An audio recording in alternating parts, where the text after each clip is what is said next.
Hi there, I'm Chloe. On my birthday, my sister brought a cake that said, "Biggest disappointment," and everyone laughed, like it was just a joke. But behind the smiles, there were years of secrets. My mom forwarding my business plans behind my back, my brother trying to access my financial files. They used my money, my silence, and still called me the problem. So I did something they never expected. I had barely stepped into the restaurant when I felt it. That tight, invisible grip in my chest. The place was warm, cozy even, with its exposed brick walls and string lights tangled across the rafters like it was trying a little too hard to be rustic chic. I'd reserved the entire private dining space at the Timber House, one of the more homey restaurants in Boise. It was the kind of place my parents adored, because it reminded them of Sunday pot roasts and polite silences.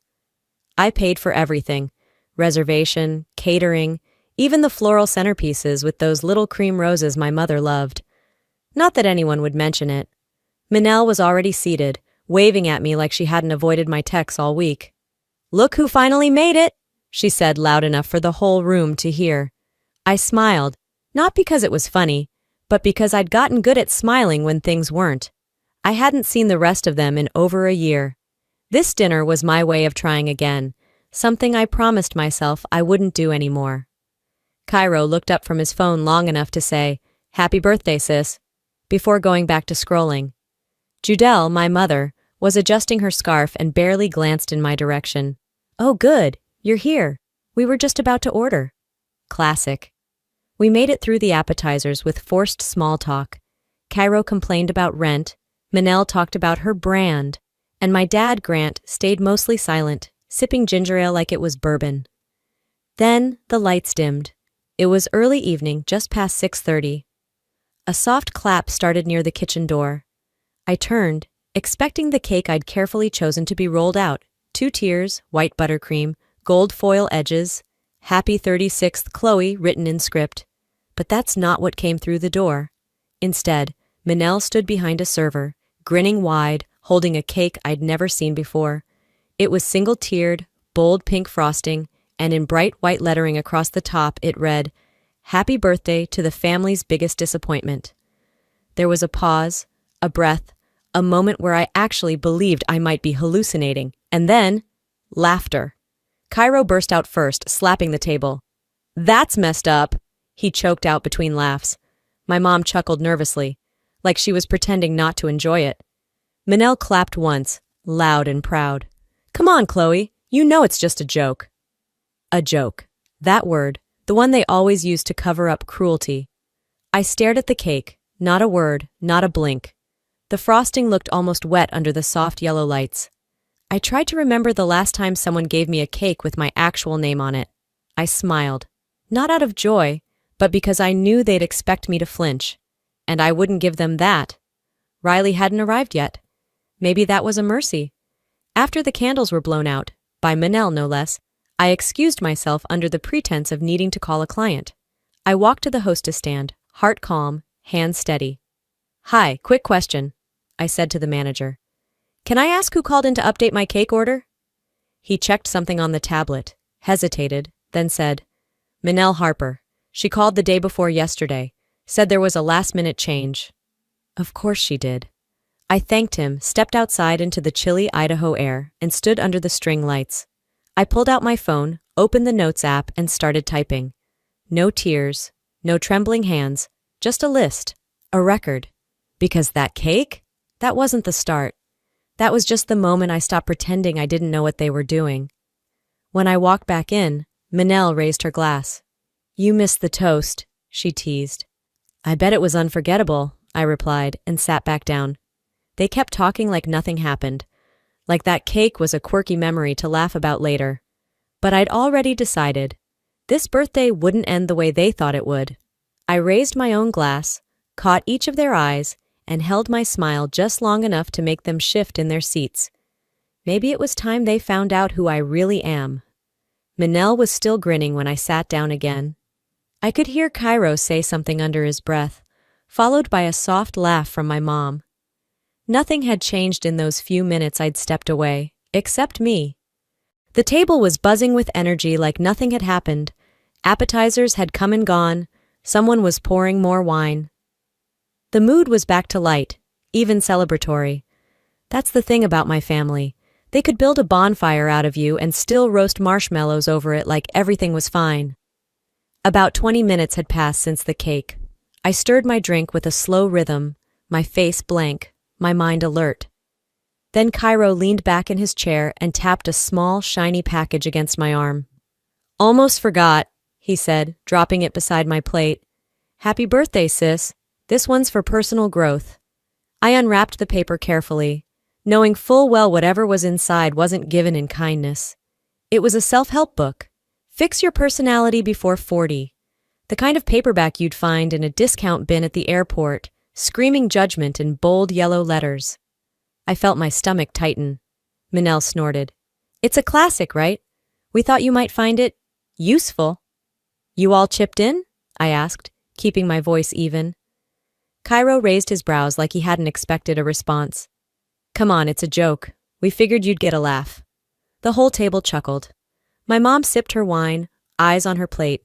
Dad mumbled something about not meaning any harm. Manel added, "Better than socks, right?" I turned the book over in my hands like it was made of glass. I didn't throw it. I didn't get up. I smiled, but inside I filed it away. Another line in the ledger. Shortly after, my cousin Lacey leaned over from 2 seats down.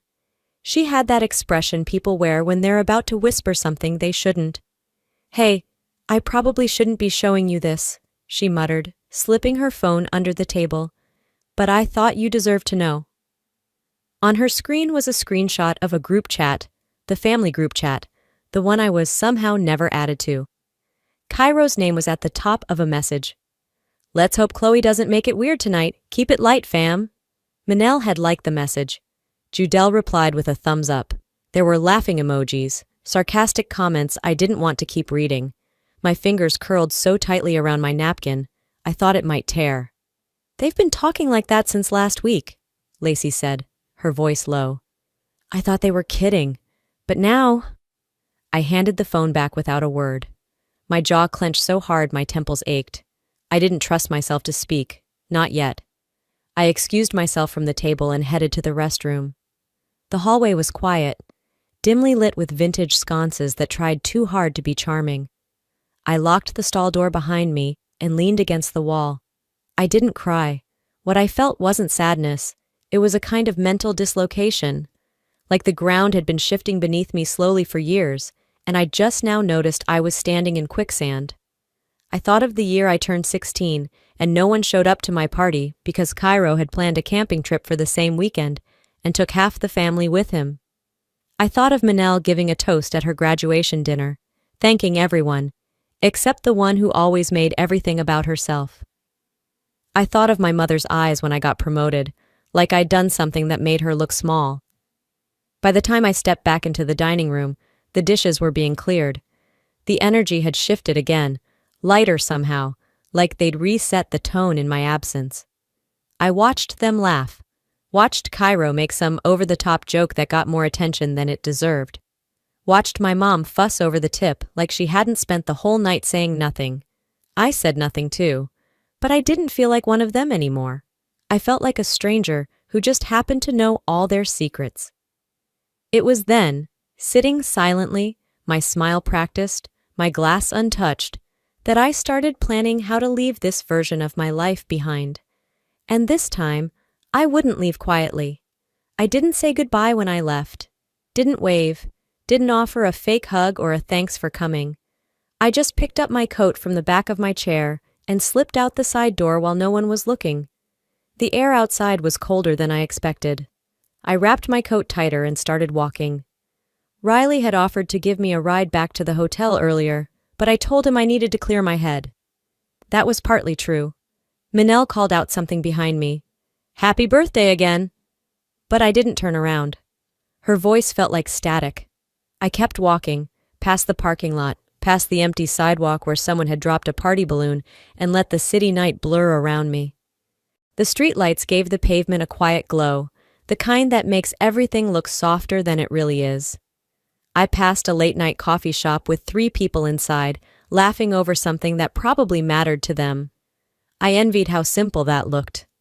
Back at the hotel, I kicked off my shoes, hung my coat by the door, and stood for a moment in the silence of the room. It was just past midnight. My phone buzzed on the nightstand.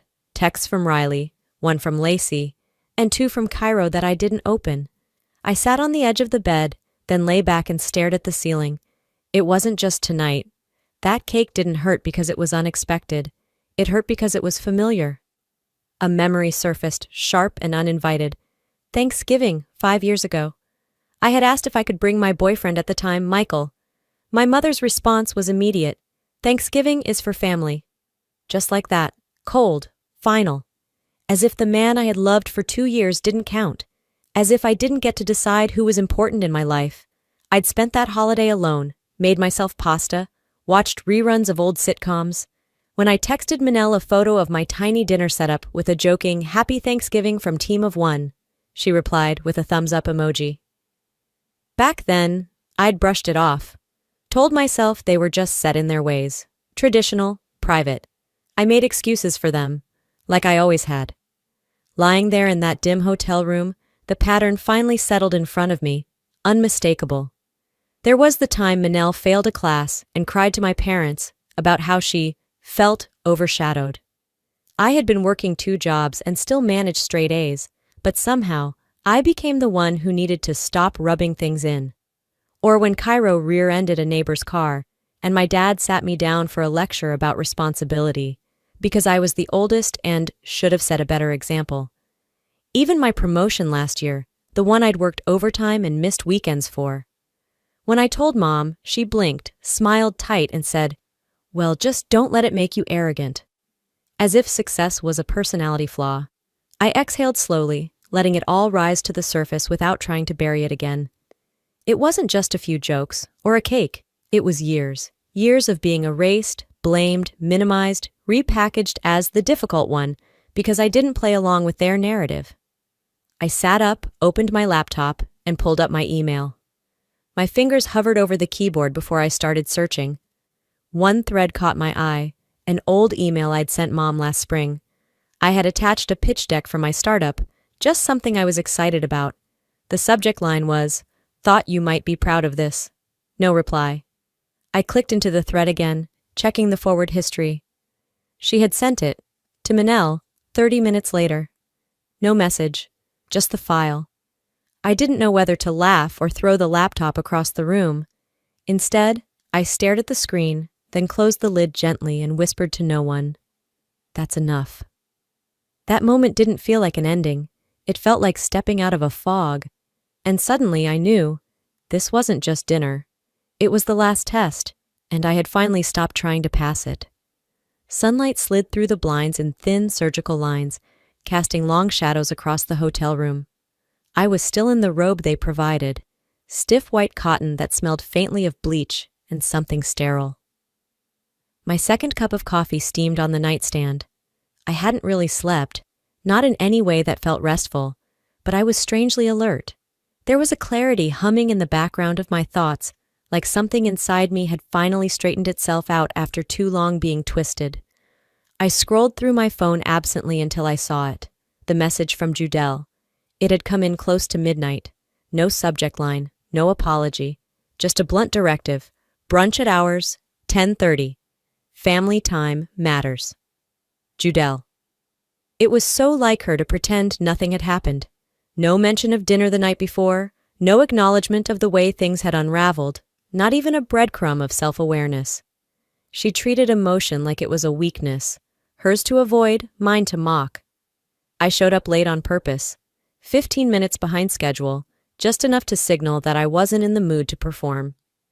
When I stepped into the backyard, the scene was perfectly curated, like something out of a painfully aspirational lifestyle blog. A handmade table runner stretched the length of a reclaimed wood table. Ceramic dishes and mismatched pastels were artfully arranged. A pitcher of fresh squeezed orange juice sat beside a platter of fruit that looked too symmetrical to be random. The air smelled like toasted sourdough and tension. Manel was the first to greet me. She opened her arms like we hadn't exchanged cold, pointed words through strained smiles just the night before. "There she is," she said too brightly. We were starting to think you'd gone back to Seattle early. Her voice was syrupy, almost cloying. I forced a thin smile and stepped forward. Cairo barely looked up from his phone, offering only the kind of nod you give to a stranger you vaguely recognize. Judelle smiled too, a tight expression that didn't reach her eyes. "You look tired, Chloe," she said smoothly. "Are you all right?" "I'm fine." I slid into the last open seat, wedged between Riley and my mother. Of course it was the only one left. Grant sat at the far end of the table, hunched over his plate. He muttered a low grunt of acknowledgement, but kept his eyes down, chewing like he wanted to be anywhere else. Plates were passed around. Slices of quiche, tiny jars of jam, rosemary potatoes arranged with performative effort. Conversation floated above the table like perfume, fragrant but empty. Manel launched into a detailed account of her podcast's upcoming launch. Cairo made a vague complaint about his boss being completely toxic, like a total control freak. My mother smiled and nodded in all the right places. I didn't say much. I didn't need to. I'd learned by now that anything I said could be twisted, so I kept my words tucked behind my teeth and waited. During a quiet moment, Riley leaned in, his voice just above a whisper. "I saw your update about the mentorship fund. That's huge, Chloe. Seriously." I turned to him, surprised. Before I could even say thank you, Judelle let out a brittle laugh. "Chloe's always had great ideas," she said. "Execution, though? That's where things got tricky." Manel giggled into her mimosa like they were sharing some charming inside joke. "She's getting better at it. Slowly." The sound of her glass clinking against her ring irritated me more than I wanted to admit. My fork paused mid-cut through the quiche. I glanced at them, then at Riley. His expression changed. He turned toward my mother. His voice was soft, but it cut clean. "That's not funny." Judelle blinked. "Excuse me?" "You heard me?" Riley said. "You invited her here just to say that?" A silence fell over the table like a dropped curtain. Cairo looked up, coughed once, then quickly glanced away. Manel froze mid-sip, her eyes wide behind her sunglasses. Even Grant paused his chewing. I looked at Riley, and he didn't look away from Judelle. He just held her gaze, firm, steady, unapologetic. That meant more than he probably realized. I folded my napkin slowly and set it beside my plate. "You know what's wild?" I said, my voice level. "How reliable this family is. Always ready to turn a joke into a weapon, but never ready to sit with the truth." No one said a word. "You don't have to like me," I went on. "You don't have to respect what I've done. But what you're not going to do is insult me, dress it up in laughter, and call it love." Manel opened her mouth as if to say something, then thought better of it and shut it again. Even she knew better this time. I let my eyes move across the table, one face at a time. I'm not the version of me you still think you can control, the one who stayed quiet just to keep things easy. If you still believe I'll sit here and swallow this, try me. I pushed my chair back slowly. Riley stood up too, without needing to be asked. That solidarity hit hard, low in my chest. Judelle scoffed. "Chloe, don't be so dramatic." "I'm not being dramatic," I said, my voice sharp but calm. "I'm being precise. There's a difference." And then I turned, walking toward the house with Riley beside me. We didn't speak. We didn't have to. The sky overhead was clear, not a cloud in sight. But inside me, thunder was building, slow, deliberate, unstoppable. The kind of storm that doesn't ask permission before it breaks. They wanted me to break, to retreat, to fall into the role they'd written for me years ago. What they got instead was someone who finally knew the script and refused to play the part. What they got was someone who wasn't afraid of the fight anymore. Someone who came armed with facts, and finally, the nerve to speak them out loud. Back at the hotel, I kicked off my shoes and let the silence wrap around me like armor. The curtains were open just enough to let the early afternoon light spill across the bed. I dropped my phone onto the nightstand and sat down in front of my laptop. Something had been tugging at me since brunch. Not the words. Those were expected by now. It was the ease with which Judelle said them, the confidence, like she knew I'd never push back far enough to matter. But I wasn't that version of myself anymore. I opened my email and scrolled through old threads, the ones I'd buried after they stopped mattering.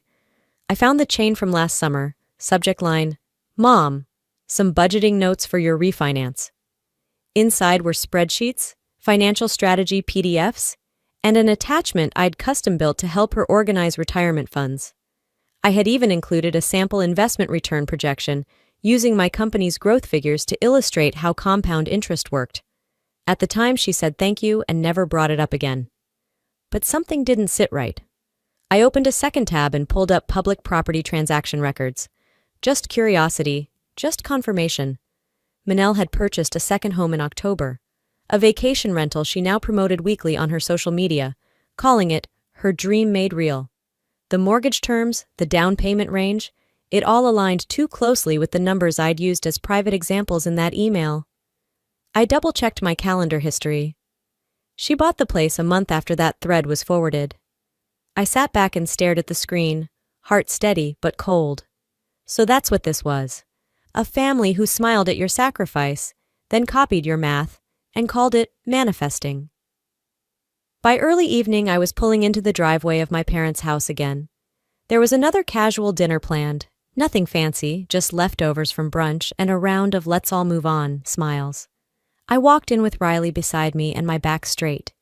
At the table, Manel was talking about renovations, and Cairo was in the middle of retelling a story no one asked for. I waited until plates had been passed, and silence fell naturally. Quick thought, I said, letting my tone stay light. Isn't it funny how my company's trajectory lined up perfectly with the timing of a certain beach house purchase? Manel blinked. What? I tilted my head. You know, the one with the down payment that looked awfully similar to the structure I laid out in Mom's budget doc last year? Cairo glanced at her, then at me. Judelle let out a short breath through her nose. We're a family, Chloe. Families share things. No, I said, turning to her. You collect things, you distribute them when it suits you, and then you wrap it all in a bow labeled concern. Manel shifted in her seat. I didn't ask her to, but you used it, I interrupted gently. Didn't you? No response, just her jaw tightening. I looked at Judelle. Let me be clear. I no longer give permission for any of my personal, financial, or professional information to be shared, verbally, digitally, indirectly. If it happens again, I will treat it as a breach, and I will respond accordingly. That's a bit extreme, don't you think? She replied, trying to laugh like this was all dramatic performance. It's not extreme, I said. It's overdue. Cairo put down his fork. Whoa! So now you're threatening legal stuff over dinner? I'm not threatening, I said without blinking. I'm promising. The air at the table thickened. Grant coughed, wiped his mouth, and avoided everyone's gaze. No one defended me, but no one tried to dismiss me again either. Later, back at the hotel, I changed into something comfortable and stepped out onto the balcony. Riley stood beside me, leaning on the railing, quiet. You sure you're okay? He asked. No, I said honestly, but for the first time, I'm not scared either. I pulled out my phone and created a calendar event for 1 week from now. Subject. Begin the cutoff. They could keep thinking I was reacting, that I was just sensitive. Let them. Because while they played the same game over and over again, I had started building something else entirely. Strategy, proof, structure. You think I'm still playing defense? Good. Stay distracted, because I'm about to flip the entire board. The next morning started quietly, too quietly. I was at a cafe near the hotel, sipping an oversteeped chamomile and answering a few emails, when the notification came in, a simple ping from my security app. Unauthorized login attempt blocked, shared folder access denied, location, Boise, Idaho. I blinked at the screen. That folder hadn't been touched in months, except by me. It held personal development notes, old drafts of pitch decks, and a few planning spreadsheets I'd shared only once, with my mother, for family budget guidance. I called my assistant, Jess, and asked her to trace the IP. She got back to me in 20 minutes. Chloe, I don't want to overstep, but it was Cairo. He used the forwarded link from your mom's email. Looks like he tried to access the budget projections file. Same one you sent her last year. I didn't speak. Didn't need to. Jess continued. Want me to log the chain? We can prepare a response if you'd like. Yes, I said. Log everything. I'll take it from here. I hung up and walked the 2 blocks back to the hotel. The leaves crunched under my boots like dry bones. I knew what I had to do now. Not next week. Not with one more warning. Right now. Later that evening, we were all gathered again. This time at Manel's place.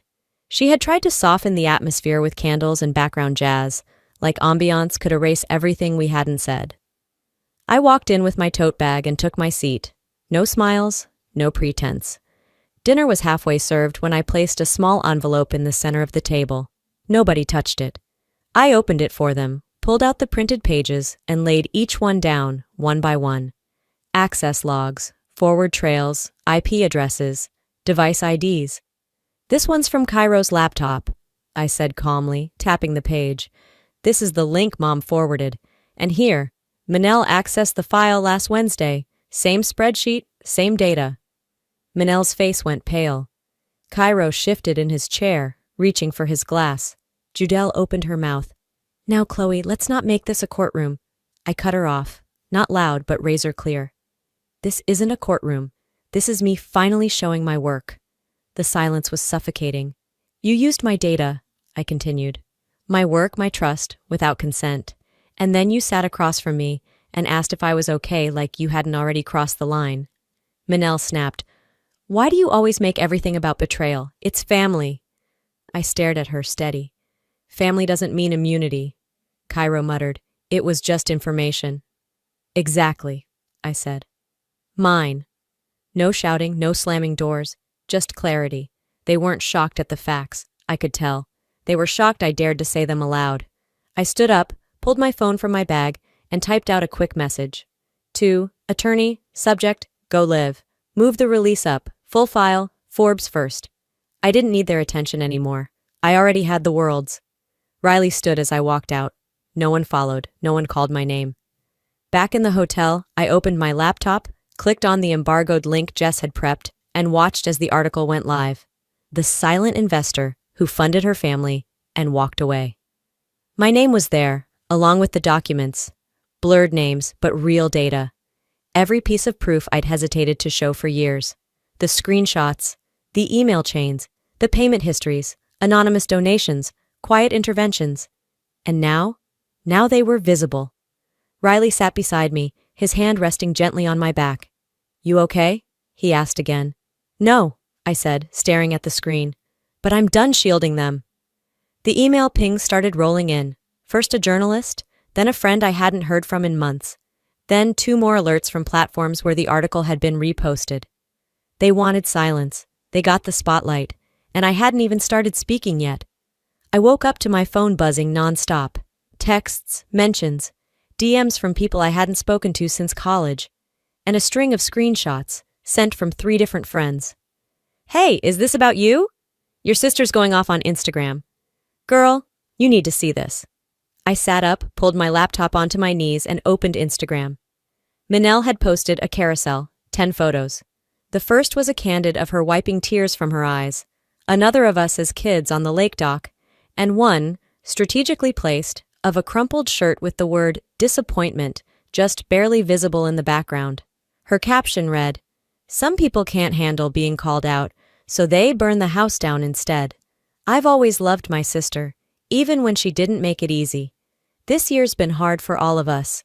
I just hope she finds peace. We are still family, even when it's complicated. Comments rolled in like a tide. She's being petty, Manel. Stay strong. This makes me sick. Sisters should have each other's backs. You're better than this drama. And then, below one of the photos, didn't she fund your business? Like, quietly? That one had no reply. Not yet. I didn't flinch. I didn't panic. I opened my receipts folder instead. Across the hotel room, Riley looked up from his coffee. Is it bad? It's expected, I said. And it's about to get clarified. I took a breath and opened Twitter. At Chloe Harper. Since we're talking about fairness. Attached. The original contract I drafted for my parents' retirement. Attached. Screenshots of mentorship fund distributions for minority tech founders. Attached. A DM from @Manel Harper 6 months ago. Hey, if I send you my tax info, can you help me cover the deposit quietly? Caption. Not everyone cries. Some of us build. Some of us protect quietly, until quiet stops working. I pressed post. Then I sat back. Within 20 minutes, it started. A female tech entrepreneur reposted it, adding, "Not every black sheep is lost. Some are just done with wolves and sweaters." A podcaster I once turned down for an interview quoted it. "Remember, people who weaponize vulnerability are still weaponizing." Then Manel posted a story. Her eyes red, her tone soft, rehearsed. "I never meant to hurt Chloe. She's always been so intense. But this article, these tweets, it feels like revenge. And I don't know what I did to deserve that." I watched it without sound the second time, just her expressions, just the practiced pauses. I didn't comment, didn't share, I didn't need to. Cairo tried to join the damage control party with a cryptic tweet. "Family isn't perfect. That doesn't mean it belongs in the headlines." He got ratioed so hard, someone made a meme out of it. "When your family screws up and blames the sun for shining on it." Judelle stayed silent. That was her tell, always had been. Later that night, Riley turned to me while we sat side by side on the balcony. The city buzzed beneath us, unaware it was hosting the quietest war I'd ever fought. "You could have dragged them years ago," he said. "Why now?" I thought about it, really thought. Because now, I don't need their apology. I just need them to stop pretending I was ever the villain. He didn't speak, he just nodded. I wasn't angry they tried to smear me. I was angry they assumed no one would believe me. But they had underestimated something. I didn't cry, I posted. They came to play PR games, I brought evidence. But this next part? This one's for closure. 2 days later, I found myself tucked into the far corner of a cafe just off 7th and Alder. It was one of those places with warm wood accents, quiet music, and too much intention behind the chalkboard menu. I liked it for its anonymity. No one here looked twice. No one asked questions. Just the low hum of espresso machines and the occasional clatter of a mug on ceramic. I had ordered a black coffee out of habit, but barely touched it. It had long since stopped steaming, forgotten beside my phone. Riley had stepped outside to take a call, pacing near the window. I could see his silhouette, head bowed, one hand tucked into the pocket of his coat. Alone, I unlocked my phone and instinctively opened my social feed. Just passing time, I told myself. Just noise. But then it hit me like a cold slap, the familiar curve of Manel's face on the screen. Perfectly angled, perfectly lit, framed against a washed-out pastel backdrop that screamed healing vibes. I knew the look. I knew the game. The caption was worse than I'd imagined. When family chooses spectacle over resolution, the real pain gets lost. She was a guest on some podcast hosted by a woman who built her platform on curated vulnerability and trauma reconciliation, someone who invited guests to unpack their family wounds in a way that was just palatable enough to trend, but never too sharp to alienate an audience. Manel's voice came through soft, deliberate. She said things like, "I've just felt so emotionally overwhelmed, and it's been years of mental exhaustion, trying to fix disconnection I didn't cause." Her eyes glistened just enough to suggest tears. She clasped her hands like she was holding invisible pain. Then came the kicker. She smiled gently, practice, not sincerity, and said, "I just wish Chloe would have let us love her better." That sentence echoed, not loud, not angry, just hollow, like someone reading lines from a role they'd never lived. I stopped the video halfway through, not because it broke me, it didn't, not anymore. I had stopped expecting truth from people who preferred a prettier lie. It felt more surreal than painful, like watching a dramatization of your life from behind soundproof glass, recognizable pieces, twisted just enough to disorient. That was her talent. She didn't outright lie. She just bent the narrative until you couldn't see straight. I sat still for a long moment. Then I opened my laptop. No names, no dramatics, no hashtags, no subtweets, just clarity, just truth. Simple, clean, honest. I began to type. There comes a point when you realize silence isn't grace, it's permission. For years, I kept my head down. I gave, I funded, I forgave. And in return, I was misrepresented, edited down, and sold as difficult. So here are the facts. Screenshot links. I didn't go public to hurt anyone. I went public because they wouldn't stop hurting me privately. Sometimes the only way to be heard is to walk away without a word. This will be my last public comment. The rest belongs to peace. I read it twice, then hit post. I closed the laptop and pushed it aside. An hour passed. I didn't check notifications. I didn't refresh. I just sat there, watching people come and go through the cafe windows, each one absorbed in their own timelines, their own burdens. Riley came back in, phone tucked away. He didn't say anything at first, just slid into the booth and studied me like he was waiting to ask if I was okay. I nodded once. That was enough for now. Later that afternoon, back at the hotel, he handed me his phone without a word. The screen showed a message, long, choppy, full of emotional whiplash. It was from Judelle. She hadn't messaged me directly, of course. She had sent it through Riley. A last-ditch attempt at control by proxy. We're still your family. You misunderstood everything. You've always taken things too far. We love you, Chloe. I hope one day you'll come home. I stared at the message without emotion. Not numb, just clear. I handed the phone back. Riley looked at me, his expression unreadable. That wasn't an apology, he said quietly. I know, I said. But I'm done explaining myself to people who never listen. He nodded, said nothing more. That silence? It felt like the safest space I'd had in years. That evening, I booked a one-way ticket back to Seattle. No big announcement, no explanation. Just a quiet exit, the way I should have left years ago. Before closing my laptop for the night, I made one final update to the mentorship fund. I added a new grant, funded entirely from my own pocket. No press release, no flashy rollout. Just a quiet line item titled, Rebuild, for survivors of family gaslighting and emotional neglect. I didn't post about it. I didn't share it on my stories. I didn't say a word. But the next morning, a message arrived in the fund's inbox. Just a short one. I read your post. I left my mother's house last night. Thank you for reminding me I wasn't crazy. I didn't reply. I just saved it to a folder I'd created quietly. Healing. And then, I smiled. Not the kind of smile I wore at family events. Not the practiced one. Not the survival mask I used when I had to play the version of Chloe they were comfortable with. This smile was something else. Real. Quiet. Whole. Not because I won anything, not because I got the last word, but because I finally stopped trying to. Forgiveness wasn't the goal. It never had to be. Freedom was. And now, for the first time in a long, long time, I had it. 2 weeks passed. Seattle rain had returned like clockwork. Soft, steady, familiar. My apartment smelled faintly of lemon cleaner and fresh coffee. I stood at the window, watching people bustle along the sidewalk, umbrellas bobbing like synchronized buoys. I hadn't spoken to anyone from Boise since the article dropped. Not a call. Not even a veiled comment. But silence didn't mean stillness. Manel's name quietly disappeared from 2 brand campaigns she'd hyped just weeks before. One podcast host parted ways with her, citing a need for alignment with ethical storytelling. She'd deleted 3 of her recent posts.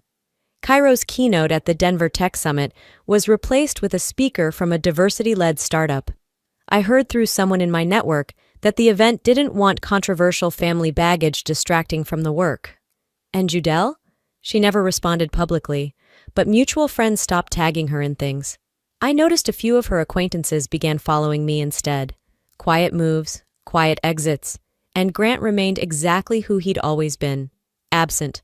I wasn't keeping score, I just noticed. What changed most wasn't out there. It was here, inside. I had just finished my morning coffee when an email popped up from a coordinator for a Women in Tech event downtown. Subject line? Keynote confirmed. I'd said yes a week ago. Riley helped me fine-tune the talk the night before. He asked, "Want to practice it one more time?" I shook my head. No, I know exactly what I need to say. The event hall buzzed with energy. Dozens of women, mentors, young founders. A nervous energy floated in the air, the kind I used to get tangled in. Not today. When I stepped onto the stage, I didn't fumble. I didn't try to be perfect. I told the truth. I used to think being the black sheep meant I had to fight to be included, but sometimes the black sheep just saw the wolf first. There were nods, some quiet gasps. I kept going. You don't need to be believed to be valid. You don't need to be loved to be worthy. And you definitely don't need to explain your boundaries to people committed to crossing them. The applause at the end wasn't thunderous. It was rising, real, grounded. I didn't cry, but something in me exhaled, deep and whole. Later that evening, back home, I opened a drawer I hadn't touched in a long time. Inside was the birthday invitation, the one I'd torn in half before printing it again out of guilt. Next to it was a printed copy of the Forbes piece, folded gently. I added one more thing, a photo someone had taken of me on stage that afternoon. I didn't save them out of nostalgia. I saved them to remind myself that growth wasn't always pretty, but it was mine. A few hours later, a new message arrived. No subject line, just this. Your story gave me the push I needed. I walked out of my dad's house today. Thank you. I read it twice, then typed back. You're welcome, heal loudly. No signature, no need. I closed the app, grabbed my coat, and stepped outside. The air was crisp, sunlight filtered through silver clouds. No big plans, no dramatic finale, just me, moving forward, finally light enough to carry only myself. Maybe they still tell their version of who I was, but I'm not listening anymore. Before we end, let me leave you with this. If there's one thing I've learned, it's this. You don't need an apology to heal. You don't need to fix the version of you they never really saw. What you do need is the courage to walk away from what breaks you, even when it's wrapped in family ties and Sunday dinners. It's not easy, but it is possible. And once you choose peace over proving a point, everything changes. So tell me, have you ever had to choose yourself over the people who said they loved you, but didn't act like it? What would you say to the version of you that stayed silent for too long? Drop a 1 in the comments if this story hit home for you, or just tell me where you're watching from. If you didn't vibe with it, I'd still love to hear why. Let's have a real conversation. And hey, if you found value in this story, subscribe to the channel so you don't miss the next one. There's more where this came from, real stories, real heart, and maybe a little healing too. Until next time, take care of your peace. It matters more than they ever taught us.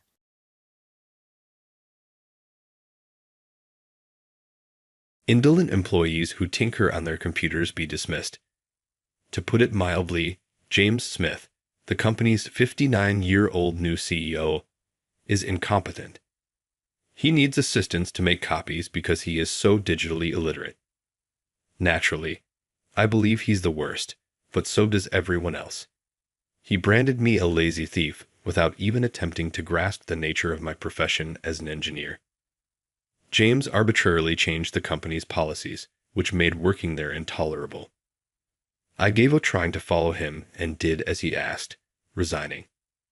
He called me nonstop the day after I resigned. It appears that the management system I designed contained a mistake. I handed him a condition in exchange for his command to correct it.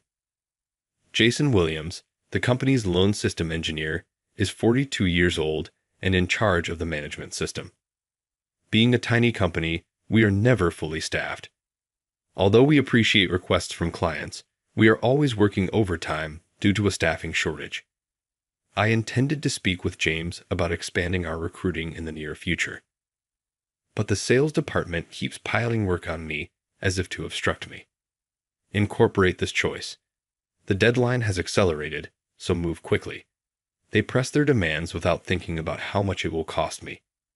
There were a lot of engineers at the company when I started. I was just getting started, copying my seniors, but before I realized it, everyone had left, leaving me alone. Having to do everything by yourself was more taxing than the loneliness of losing coworkers. We were told that the CEO would be replaced at this time. The outgoing CEO, James Smith, a 59-year-old vice president, was leaving his position due to age. Hello, I'm James Smith, the new CEO, James said as he arrived at our meeting this morning. Let's put forth a lot of effort to expand this business. Although I was taken off by his patronizing tone, I had hoped that a new CEO would bring in more engineers. I went over to talk to him about it right away. James, I have something to discuss. Who are you? He gave me a wary glance. It was surprising that, despite our infrequent encounters, he had not recognized me after more than a decade of working for the company. Jason Williams, the engineer, is who I am. Have you overlooked it? Technician. Is there such a department even here? James glanced up, seemingly lost in contemplation, his expression bewildered. The fact that he was really unaware of the engineering department was alarming. My task has been to create our management system. Do you truly not know who I am? I've always focused on sales, so I know nothing about computers. James forgot about me as the VP since he was so busy helping the CEO and traveling. Even though I felt ignored, I continued with my request. I'm the sole engineer here right now. If this keeps up, efficiency will suffer and the workload will become excessive. Is it possible for us to hire extra employees? I told James how desperate I was, but he scowled and shook his head.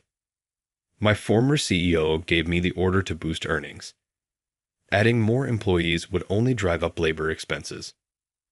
But if we hire even one more engineer, we can handle more work. I was rejected, but I was determined not to give up and kept pleading. James, however, waved his hand dismissively, clearly unhappy. Enough is enough. Since I recently took over, I'm too busy. We'll talk about this later. He clumped back to his office after that. To be fair, he had recently assumed the role of CEO, and he must have felt a great deal of responsibility having been given the firm by his predecessor. I made the decision to wait and come up to him once he had become comfortable. But it soon became apparent that James was incapable of operating a computer or a copier correctly. He summoned me to his office one day and said, "My computer is broken. Make it right." Nothing was touched by me. It simply broke by itself. Make it right. I never even got the chance to question because he insisted it wasn't his fault. There was nothing happening when you pressed keys on the black desktop screen. Observe, I detest computers because of this. They simply snap without prior notice.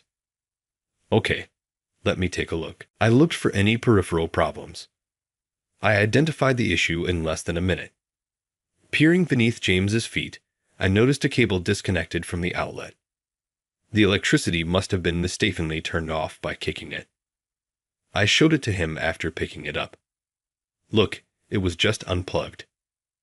When I plugged it back in, the computer functioned flawlessly and the power came back promptly. When James realized it was his error, his eyes grew wide. If it's fixed, you can leave this place. Return to your work now. I was kicked out of his office, and as I looked down the corridor at a garbage can, I instantly remembered his face and instinctively kicked it. James was obviously quite technologically illiterate and had no familiarity with computers. How, therefore, did he work and advance in his career? He used to be a salesperson. Since he used outside sales to meet his quotas in his earlier years, he frequently claimed that office labor involving computers belonged on his subordinates' shoulders. James called me over one other day, and it turned out he needed some documents copied. For me, making copies is something you can do quickly on your own. Cease talking. I don't get along with the newest copiers. Simply carry it out. With some reluctance, I took the documents he handed me and stood in front of the copier. I sighed deeply to be called for such insignificant activities, especially during working hours. Mr. VP, why don't you ask someone else? You called me, but why? As I was putting the documents into the copier, I questioned James. He had a red pen tucked behind his ear and was reading a newspaper about racing.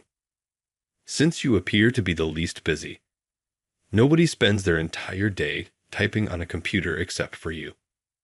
What? I could not disguise my bewilderment at his reply. Developing the company's security software and management system is my responsibility. I was consistently able to make deadlines even with the sales department's outrageous demands. We've stayed clear of client complaints and kept the company's good name because of my efforts. However, it was startling that James, the CEO, didn't comprehend what I'd done. Are the copies done? Indeed, it's finished. You may now proceed. James accepted the original and the copies I had taken from the copier and placed them on his desk, but he didn't even glance at them. Instead, he made a chin gesture. I exited his office after making sure my duty was completed. A coworker I frequently see in the corridor sympathized with me when I told him about James' phoning. The CEO has been forcing other staff members to use computers to handle data and generate copies. Really, a CEO's poor technological skills are a concern. It appeared that everyone knew how incompetent James was, so I wasn't the only one having trouble. We both laughed till we were exhausted. We believed that with a new CEO, things would improve. Yes, this CEO isn't as good as the last one. We joked our way out of there, and I returned to my work. Everyone was aware of James' incapacity and hoped he would be replaced soon, but our desires were unlikely to come true. James exacerbated the situation. Remote work is not necessary. Being a home worker is basically being indolent. Even in the midst of a cyclone, everyone needs to enter. Our organization had previously used remote work amid a large viral outbreak. For a while, I worked from home, and I was surprised at how convenient it was to not have to travel. However, James thought that working from home was a sign of laziness and mandated that everyone report to work every day, no matter what. We were vehemently against this. Why are you giving up your remote job? Some youths are working from home while wearing pajamas, according to what I saw on TV. Such apathy won't be tolerated in our organization.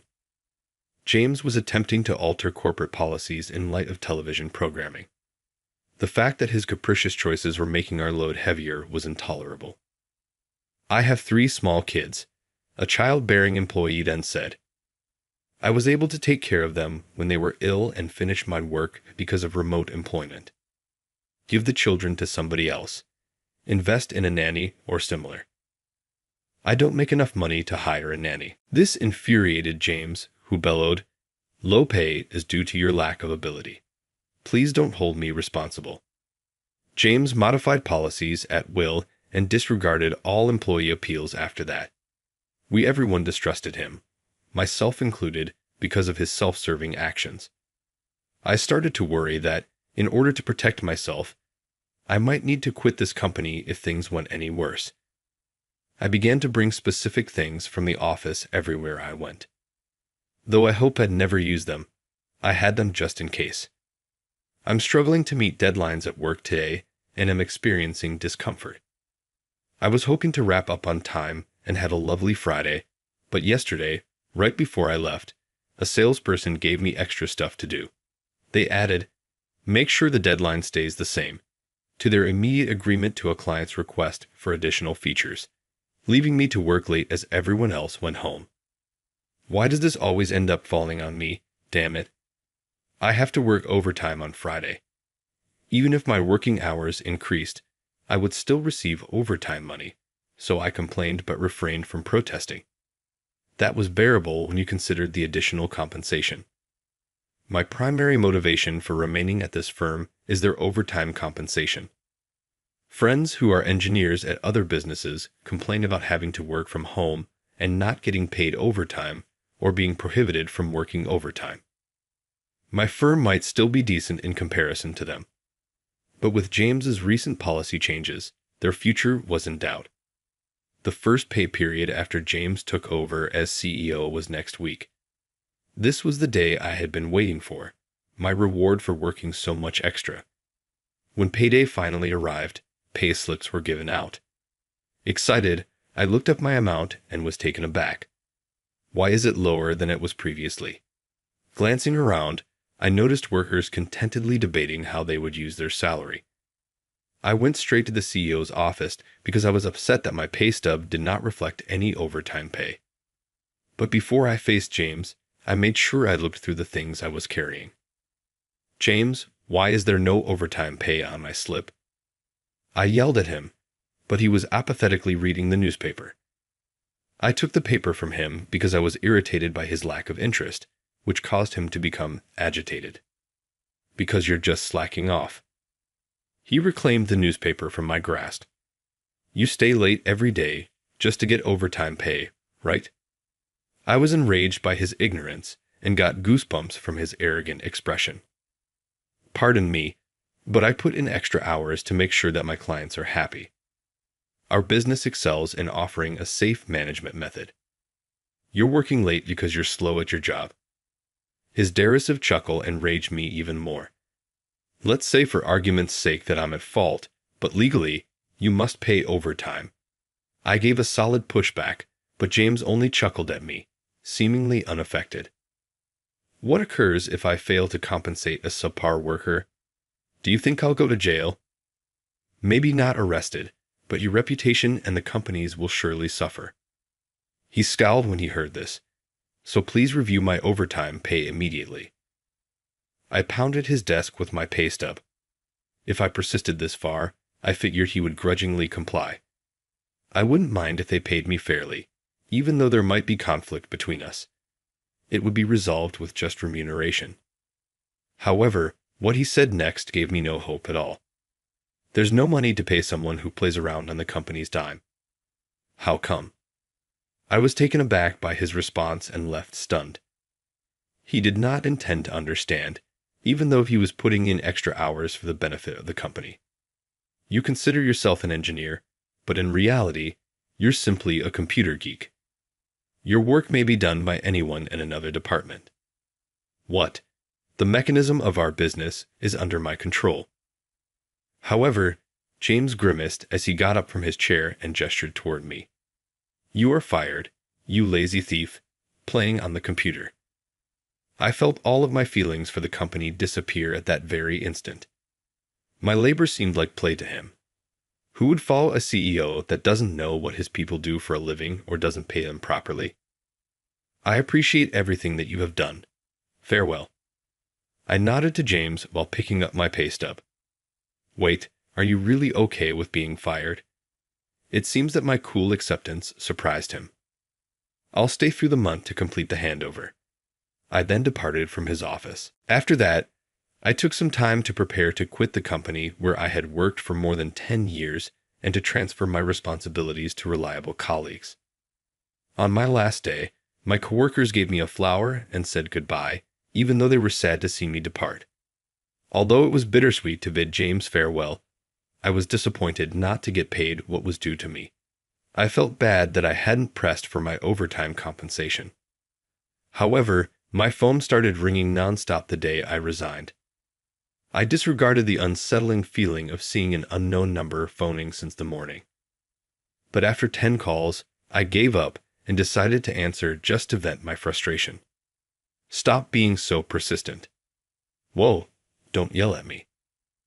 I was surprised to see it was James. James, what do you want? Come to the office right now. He was hurrying me and sounded desperate. Why? I take it that I'm no longer needed there. Just go quickly. According to your coworkers, they require you. It appeared like not only James, but also the other staff members were in a panic. I picked up my luggage and made my way to the office, worried about them. Upon my arrival, I discovered that everyone was engrossed in their laptops and was overloaded with phone calls. Jason, all the staff turned to face me at once as soon as they saw me. Jason, please lend a hand. What took place? I requested them to explain from the beginning after calming them down. The problem surfaced this morning, one day following my resignation. The person I had given the task of handling the handover to attempted to resolve a problem that had arisen in the management system. Important data, such as client information and thorough product records, are stored in the management system.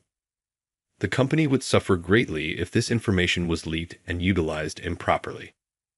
If handled calmly, the issue could have been resolved swiftly, but James's interference made things worse. An error that wasn't addressed in the handbook happened when he attempted to solve it himself, and only I was able to fix it. There was a chance that data would leak if the problem wasn't fixed, which would seriously erode customer confidence. Every employee was manually moving customer data to a different file in order to stop this. James arrived as I was wrapping up my explanation of the circumstances. "You're here, I see. I mean, this is beyond anyone else's capabilities. Quickly fix the computer. Asking someone who has resigned for assistance is awkward, but we don't have anyone else to turn to. Jason, please assist us." I paused to consider my options before responding. "Then I'll demand compensation for wrongful termination and my unpaid overtime," in response to pleas for assistance from James and the staff. I extended my hand and gave James a fierce look. "After firing me, it's convenient to ask for assistance. Given that the firing was your fault, I'm requesting $10,000 in payment." James became visibly agitated and started to perspire. Everyone in the office looked at him. "Why should I give you money?" He insisted that I was slacking off and that I had been disobeying my responsibilities. I never took a break. We would have gotten complaints if I had been careless. The sales staff in the corner of the room looked aside nervously when I glanced at them. They simply accepted the expectations of the client and gave me all of the job. Even though I managed deliveries for multiple businesses on my own, I never had any complaints. That's how much I valued my work. "You made a mistake in terminating me." "How come?" "You got yourself into this predicament due to your lack of engineering comprehension." With all eyes on him, James felt a sense of terror. "I'll fix the problem. Please accept the compensation and apologize for calling me lazy." I hoped that with this ultimatum, he would at last give in. If he did, I could assist the staff right away. But sleazy thief. I never stated that. He mocked me with a sly grin. "Stop painting me as the villain." "I see. So you're still attempting to avoid accountability." His failure to own up to his deeds made me sigh. Unpaid overtime is a legal issue, as I told you. "Only if it is accurate. Have any evidence?" James gave me a sly little smile. The fact that he believed I was bluffing gave him confidence. However, there was something in my shoe that could destroy that self-assurance. "Yes, I have evidence." "What?" I reached inside my purse for a sound recorder. I brought it to work in case something happened, and kept it in my suit pocket to record right away if necessary when I thought about moving jobs. I did, of course, videotape the exchange I had with James the day he dismissed me. He cocked his head at the voice recorder I showed him. "What is that? An outdated mobile phone?" "This voice recorder is contemporary. With a single button press, conversations can be recorded." I pushed play after turning up the volume. The staff started whispering as James and I continued our talk. James's face became pale as he heard his voice and fixed his gaze on the voice recorder. James's remarks, "You are fired. You lazy thief," closed the tape. I could hear the staff whispering to me as I was using the computer. "That is very bad. Jason is a very skilled engineer. Using a computer to play games? The CEO reads newspapers about horse racing all day long." They gave James a really disdainful stare. Talking his way out of this was not an option. I chose to exert even more pressure. I pulled a stack of papers out of my backpack and showed James. "These are my time card printouts. They make my working hours and overtime quite evident. I'm able to sue you and turn these in to the Labor Standards Office. The office would look into the matter and the business would be closely examined if it turned out that he wasn't paying overtime. This would definitely reveal James's incapacity as a CEO. James was sweating a lot and wasn't sure what to do. Whatever happens to the company, I don't care. Remember that I was fired." I grinned, and the staff gathered around James. "James, kindly comply with Jason's requests. Things will only get worse if we don't find a solution to this problem." Under pressure from the staff, James hesitantly mumbled, "Fine. Simply wait a little while." He hurried to the local bank and gave me the unpaid overtime and compensation, confirming that the sum was approximately $112,000 in total. I put it in my pocket when James seized my arm. "I fulfilled your requests. Now, swiftly fix the system." I got it. I swiftly opened the administration screen after turning on the machine and found the issue. It was quickly fixed by me. The management system was back up in a matter of minutes, and I had a conversation with the worker who was in charge of the transfer. The mistake is easily correctable. Later, I'll email you the instructions. Wonderful. Thank you so much, the staff exclaimed. Jason is just remarkable. In an instant, he fixed what no one else could. Although I'm accustomed to handling these situations, I was a little uncomfortable to get such high compliments. Is Jason really that good? I wonder. He is, of course, the only engineer we have. With their eyes wide and fingers in their mouths, they appeared astonished. Maybe James even came to understand the value of an engineer in the end. But after receiving my pay, I felt that my work here was finished. I'm departing now that my task is done. Kindly stop making calls at all. James gave me a melancholy glance. You are no longer useful to me. Leave now. The worker's expressions hardened as he spat out these comments, gazing at him with bitterness. I spoke something to them before I left. Don't hold your complaints inside. Share them with others. Speaking up is important sometimes. I praised them and departed from the organization. Later on, I was looking for a new career and helping a friend with their work. Seek employment in my 40s. In my 40s, it was difficult to find a new career, but thanks to my friend's connections, I had several opportunities. I was optimistic that the move would go well until I got an unexpected message from an old coworker. Remarkably, following my departure from the company, James was voted out at the shareholders' meeting. The main stockholders were notified about the system issues by someone. They also brought up James's dereliction of duty, the Labor Standards Office's investigation, and a petition signed by every worker calling for his dismissal. Strong disagreement to James's decision to eject me after I settled the dispute was the driving cause for the petition. James was fired as a result of the staff's lack of faith in him. In addition, any executive who backed James was fired. Thus, the management team was essentially replaced. Now, the staff wanted to put me forward for the next success. I was quite aback to learn this from a former coworker. The CEO. Me? Not at all. It is not possible for a former employee to assume that position. I declined right away, but everyone else in the office felt that I was the best person to make the decision.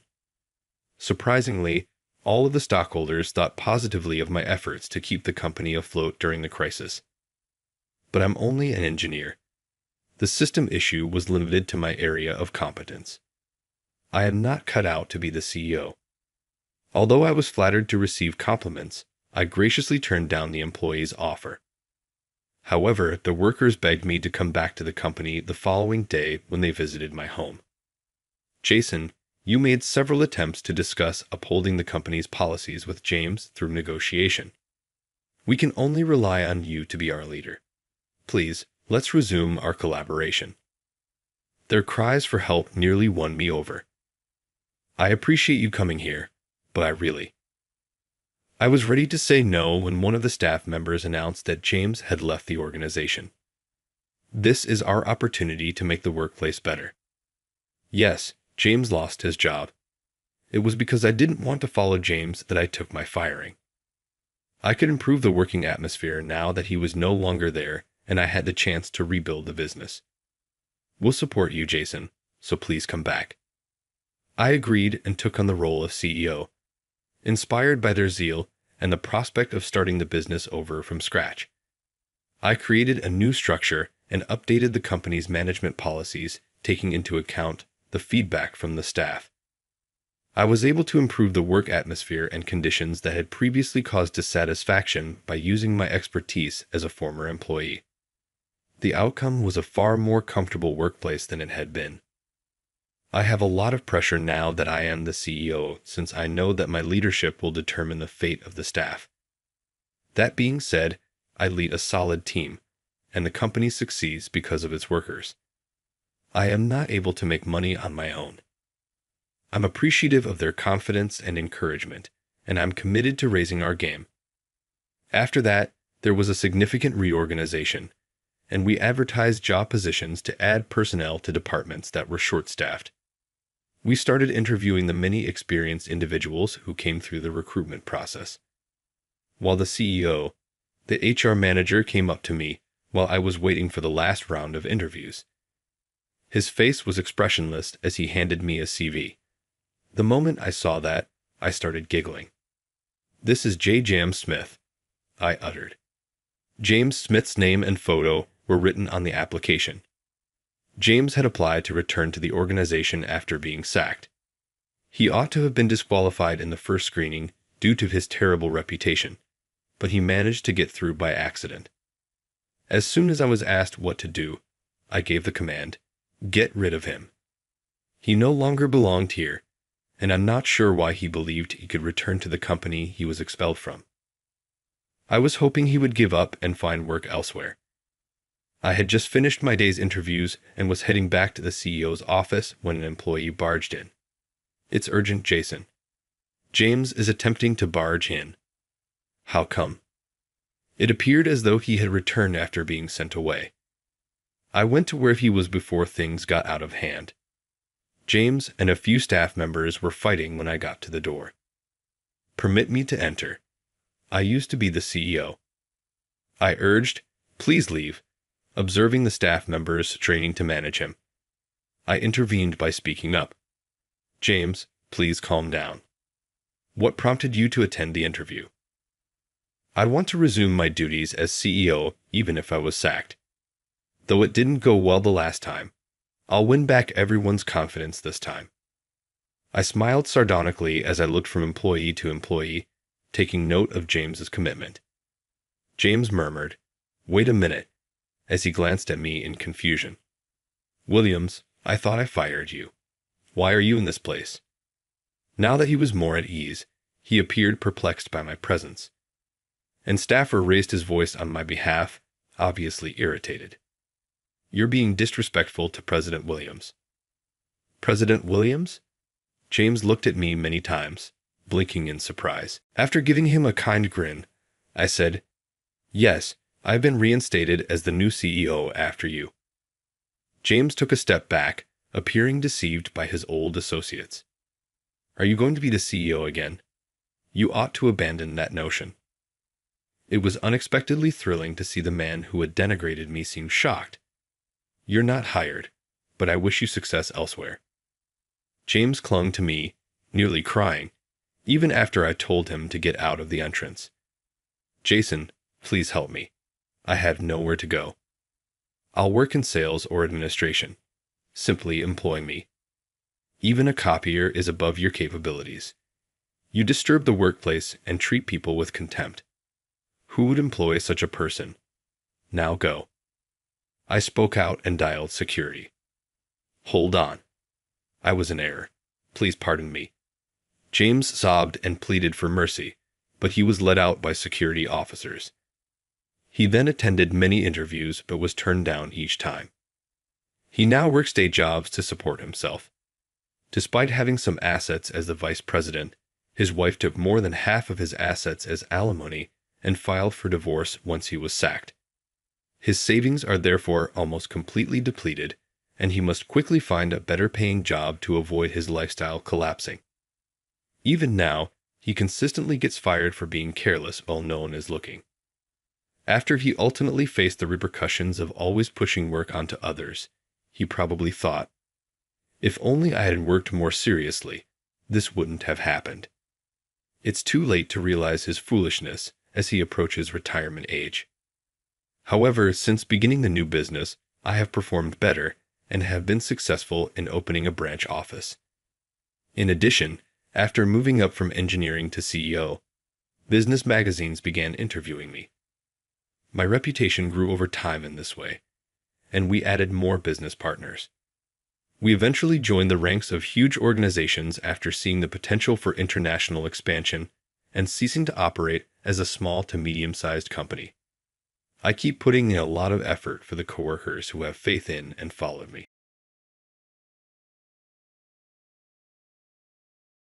I was told by the manager, "I'll take credit for this." I was told this by a pale-looking female employee who had just returned from a $5 million business dispute with the management. And you return without saying anything at all. You've put in a lot of effort for this. Actually, this isn't the first time.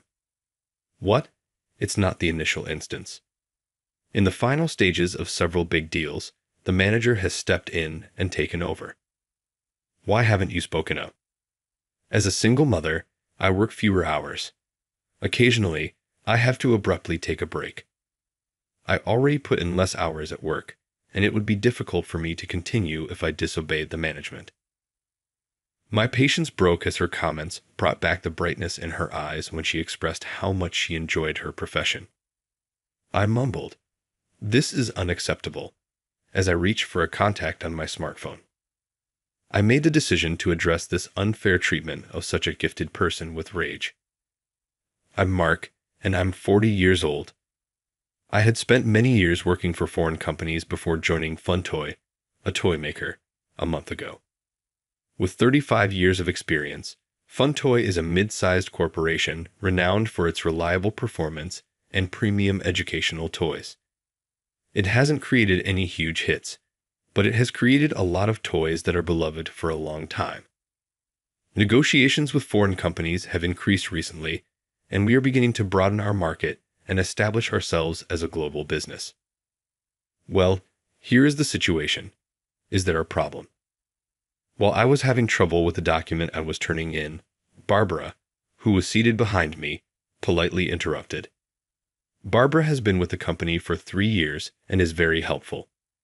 She constantly responds to my inquiries without even the slightest sign of irritation, even offering advice, whether they are about customer information or the specifics of expenditure reports. She's a single mother with fewer hours worked, therefore she's gotten good at handling things. About this document. Barbara took the document and carefully went over how to fill it out with me. So, you check this box here and fill in this section. I see. I understand. Mark, you're a quick study. Please ask at any moment. Thank you. Barbara smiled kindly and warmly back at me when I thanked her for her explanation. Naturally, I smiled back at her, but the serene calm was abruptly disrupted by a loud cry. What the hell are you planning to do with this kind of content? Chris, the sales manager, was speaking. Chris has worked in sales his entire career, and although he holds a managerial position, he is a vibrant individual who actively makes sales calls. He consistently achieves the highest sales results, and maybe as a result, he is quite demanding at work. I think every person in our sales department is incredibly talented and of the highest caliber. Working with them has never been an unpleasant experience for me, and I've never heard any complaints from clients. I guess because he is so passionate about his work, he is strict even about the smallest mistakes, which is why I frequently wonder why he needs to get so upset. The manager is being tough today too. Yes, he is. Barbara gave a nod, looked away, and got back to work. The manager's irate voice rang out once more the following day as I was making my way back to my desk. Seriously, why didn't you double-check this?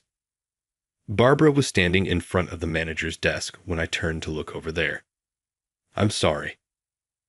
What is this negotiation, in your opinion? We don't give someone who isn't really committed this kind of deal. I automatically scowled at Chris's domineering tone. Based on my observations over the previous month, Barbara is a highly skilled professional who never takes shortcuts. Our clientele think highly of her, and she manages things with integrity. How was she half committed, according to him? We have someone in the sales department working fewer hours. Do you not believe you should be a little more devoted to us? I'm truly sorry. For heaven's sake. Whenever an issue arises, it's usually related to your child getting sick or something else. More awareness of how much you're interfering with work is necessary. We are not a charity that houses the worthless. Gather yourself. Chris spit out his last remarks and walked out after berating Barbara. Barbara went back to her workstation and gently replaced the documents in the file bowing her head. She seemed abnormally dejected, but I was too busy with an upcoming meeting to check on her. I went back to my desk after completing my morning work and called out to Barbara, who was opening her lunchbox next to me. She still had an angry expression on her face after the manager's rant. Barbara spotted me and immediately tried to hide her expression. Earlier, Chris really got on your nerves. Are you all right? You saw that. Barbara nervously looked away from me and then smiled modestly. I'm doing Oak. The manager was simply pointing out an error that was included in the presentation materials for the upcoming discussion. Wait, he yelled at you like that over a typo. I was surprised, but not surprised at how insignificant the cause was. It was astonishing to me that he had to yell at me for a single error in a paper that wasn't even urgent. Since it's an important presentation for a big negotiation, I think the manager just got a bit strict. You don't have to take everything the manager says to heart, I informed her. It's not that they're continuing to employ you in spite of your less hours. It's because they genuinely want you to work here, even in a part-time capacity. What, Mark? Barbara, from what I've observed, you're remarkable. I believe that because they are willing to work with your fewer hours in the sales department, they value you. Thus, you ought to take pride in your efforts. I appreciate your support. Now that I'm feeling a little better, Barbara turned to smile at me. Actually, it looks like we might secure a contract with Avena in the next negotiation. Wow, that is incredible. Avena is a global toy retailer with a significant global presence. If we win this contract, the upscale toy store, which is favored by celebrities all around the world, could bring in over $5 million in sales annually. I've been working on this project for a very long time. It's finally coming together, and I'm really delighted. It's amazing that you were able to close with them, Barbara. You really are exceptional. Oh, that's not how it works. It was quite difficult to go this far. Still, you're almost done sealing the deal. You ought to feel pleased with yourself. Thank you, Barbara said with a beaming, happy smile. But isn't it tough managing reduced hours while taking care of your child? I have to give my child my everything. In addition, I adore my work, Barbara remarked, her eyes glistening.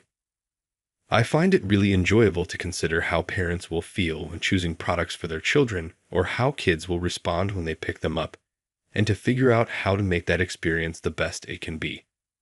Thus, it isn't a hardship.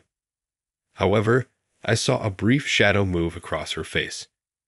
If anything comes up, I'm here to talk, though I'm still learning from you most of the time. With her characteristically soft grin, Barbara remarked, No, I'm glad I can rely on you, Mark, with all your international experience. The day of Barbara's contract signing with Avena eventually arrived, 1 week later. So, today's the big day, right? Yes, Barbara happily grinned back at me. Hey, Barbara. I was going to wish her well when I heard Chris's voice. Yes, manager. Today is the day of the Avena contract, right? Yes, it's a major deal with a big company. I don't feel comfortable leaving it entirely to you, so I'm coming along. Bah. But. What? Do you have an issue with that? The supervisor scowled at Barbara, perhaps daring her to object. What happens if you receive a call to pick up your child in the middle of the negotiation? You'll leave a void if you're by alone, don't you? Will you squander a $5 million transaction? Well, and what happens if the talks continue after your workday? You'll cause everyone inconvenience in the end.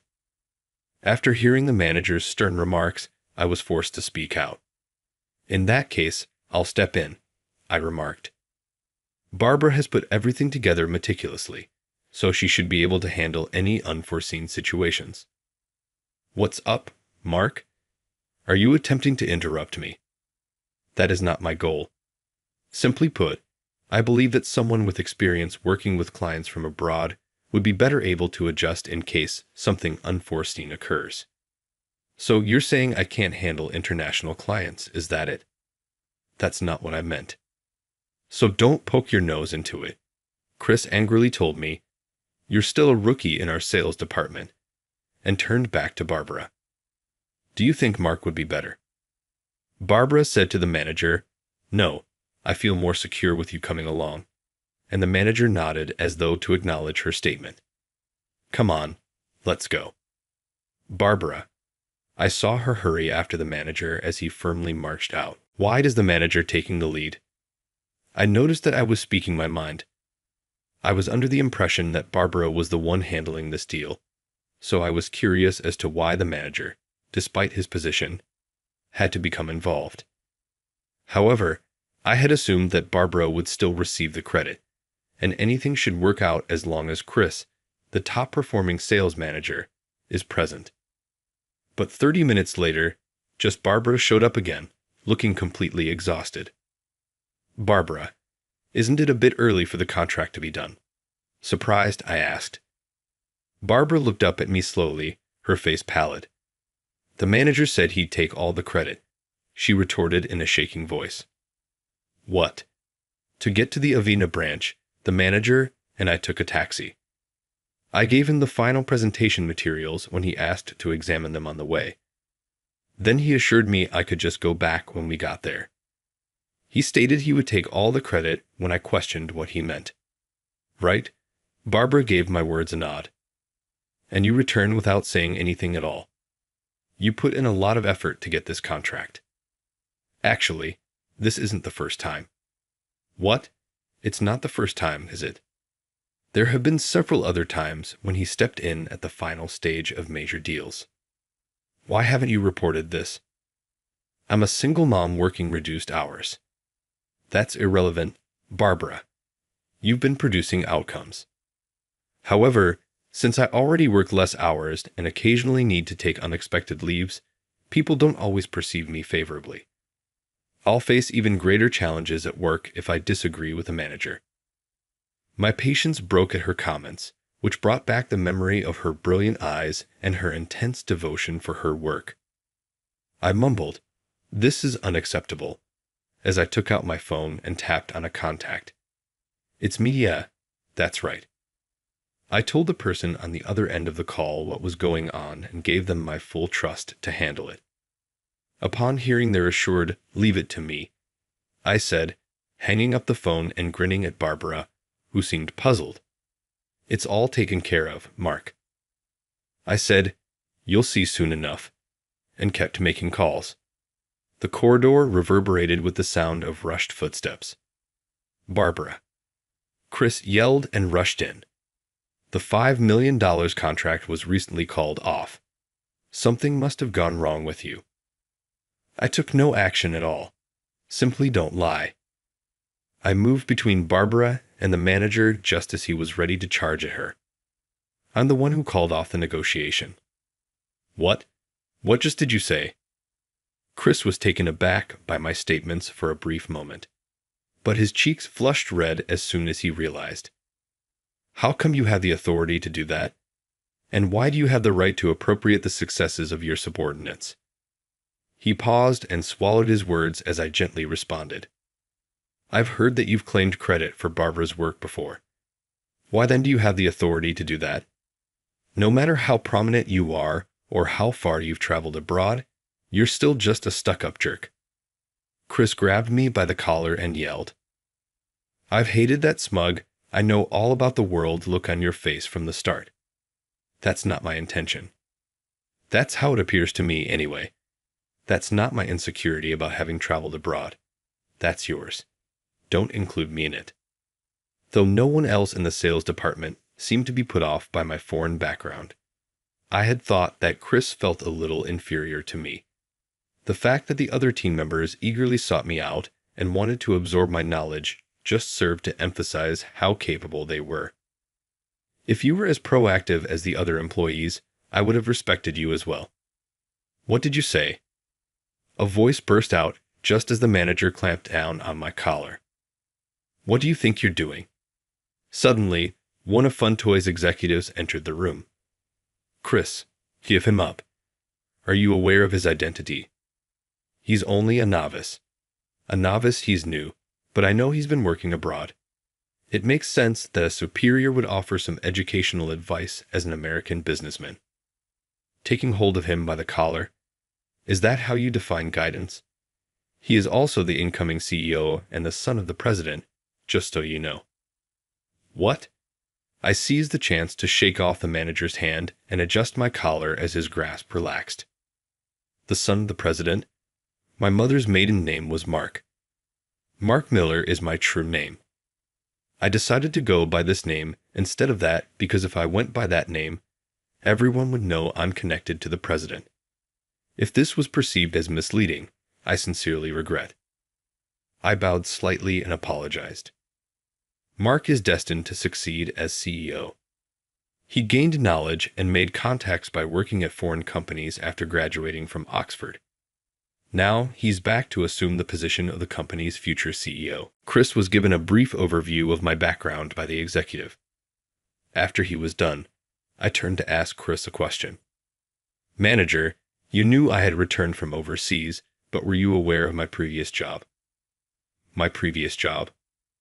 After graduating from university, I worked at Avena. What did you say? At the U.S. branch, I worked closely with a colleague. I gave them an explanation of the circumstances and requested a brief suspension of the contract. But even if you are the president's son, are you out of your mind to emotionally cancel a $5 million deal? Based on the shift in his countenance, it appeared that he recognized his harsh behavior could have major repercussions. Nevertheless, it demonstrated how cunning Chris could be as he attempted to place the responsibility on me. Such justifications, however, would be ineffective here. The contract wasn't canceled by me. Since the original person in charge was not handling the contract, I just requested them to put it on hold. Barbara will handle the finalization of the contract tomorrow. She was the one who began working on it right away. What? Barbara, is that all right with you? Barbara was standing motionless, trying to make sense of what was happening when I cried out to her. Yes, of course. I nodded in response to her answer and returned my attention to Chris. Do you know why I was able to work here under a different name? Chris looked up at me, clearly taken aback. I made the decision to give him a comprehensive explanation. I'd informed my dad that I wanted to get familiar with the daily operations before I joined the management team.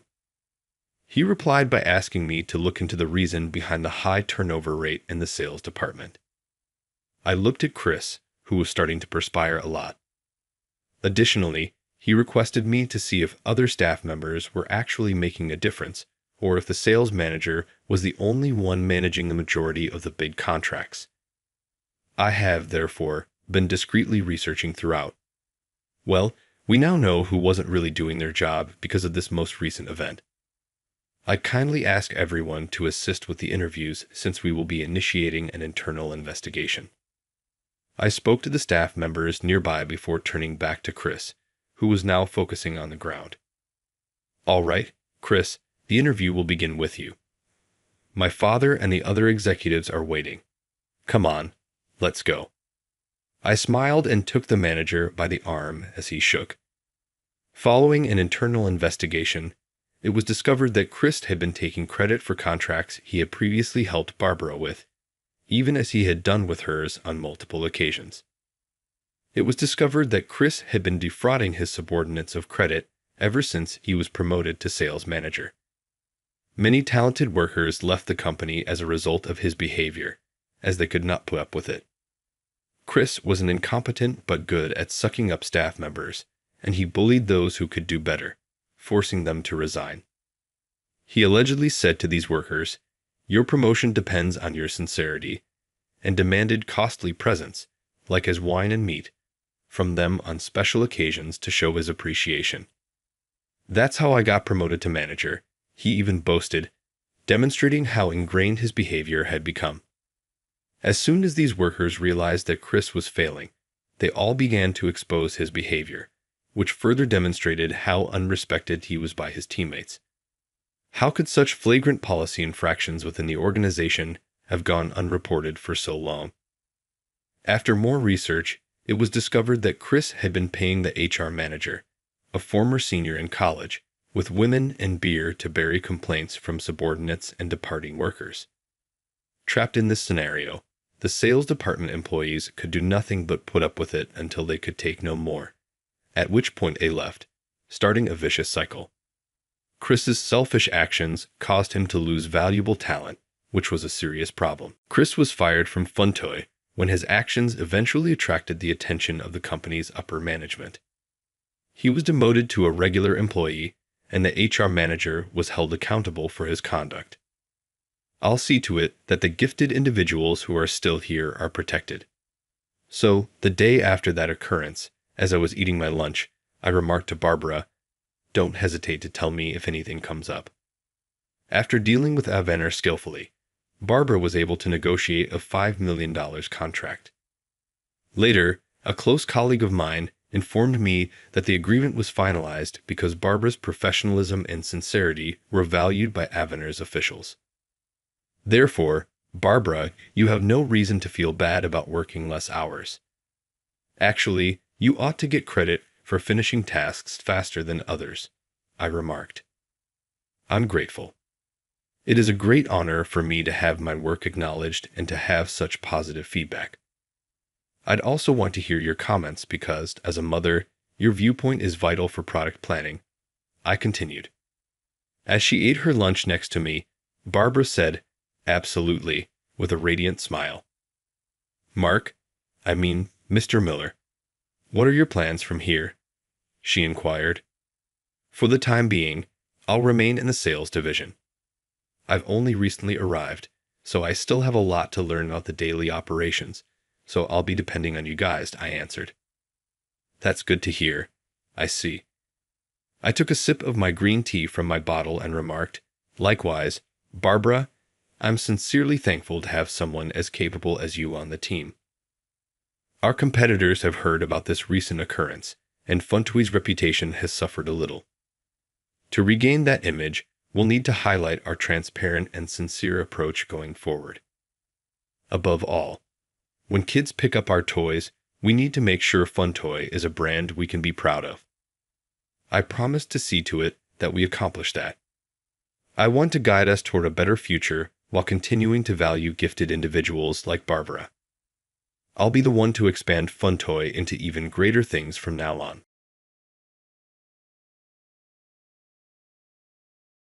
Do you know what I was called in for today, old man? My director, Anderson, promptly called me after the lunch break. I immediately went to the newly transitioned CEO's office. "I'm sorry, did I make a mistake?" I inquired. "In this company, there's no job suitable for old-timers like you," Anderson stated. "So you don't have to come in from tomorrow." It took me a while to realize that I had been let go. I had worked for this corporation for 35 years, starting in my 20s. All of a sudden, I had no job. Anderson would frequently comment on how slowly I worked and how unhurried I was. I always made an effort to work carefully and with consideration for the company's relationships. Was that the end for me? I became aware of the unfairness and decided I had to get a new work as soon as possible. I hadn't even given the thought of taking revenge on Anderson at that point. Ronald is my name. I'm 50-something years old and a designer.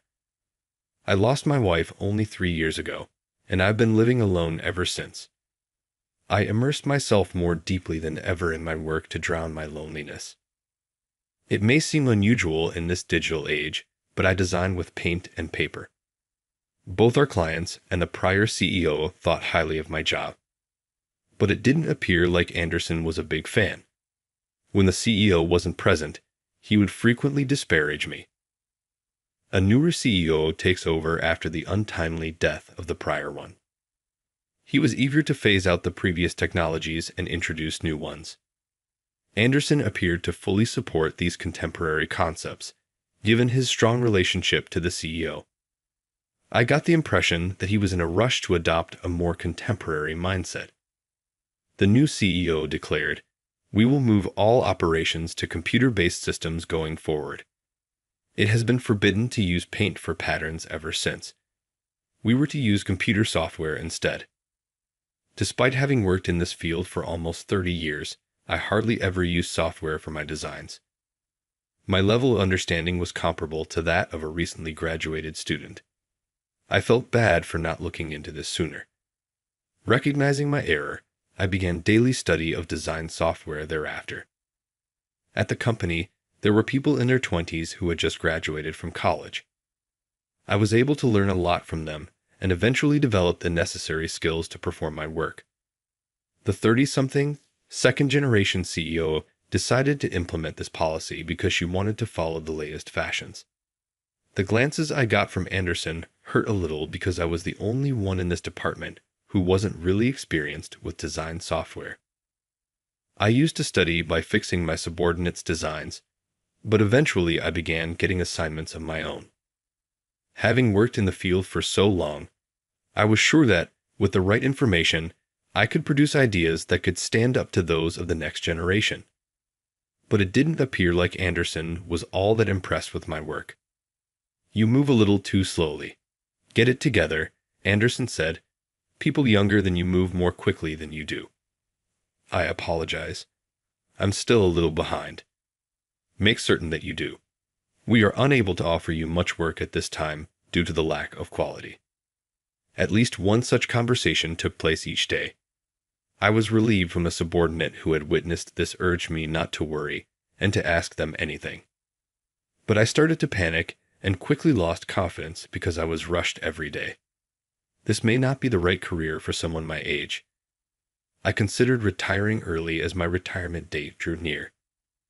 I was carrying those ideas around in my head when we got a request from a reputable client. They desired a painted design. That being said, our organization required the usage of computer software. In order to satisfy the client's needs, I wanted to accept the request. I chose to talk to Anderson about it once. "Anderson, I need to talk to you. I am requesting permission to produce a painting design that a client has asked without using software, just once." "What? What topic are you discussing? Recently, didn't we demand that software be used for everything? However, there is a specific need for this. We have had a long-standing connection with this client. However, it is not feasible to work with them going forward. This is the reason why the elderly are useless. Is it not apparent that analog is outdated?" Did the CEO not say as much?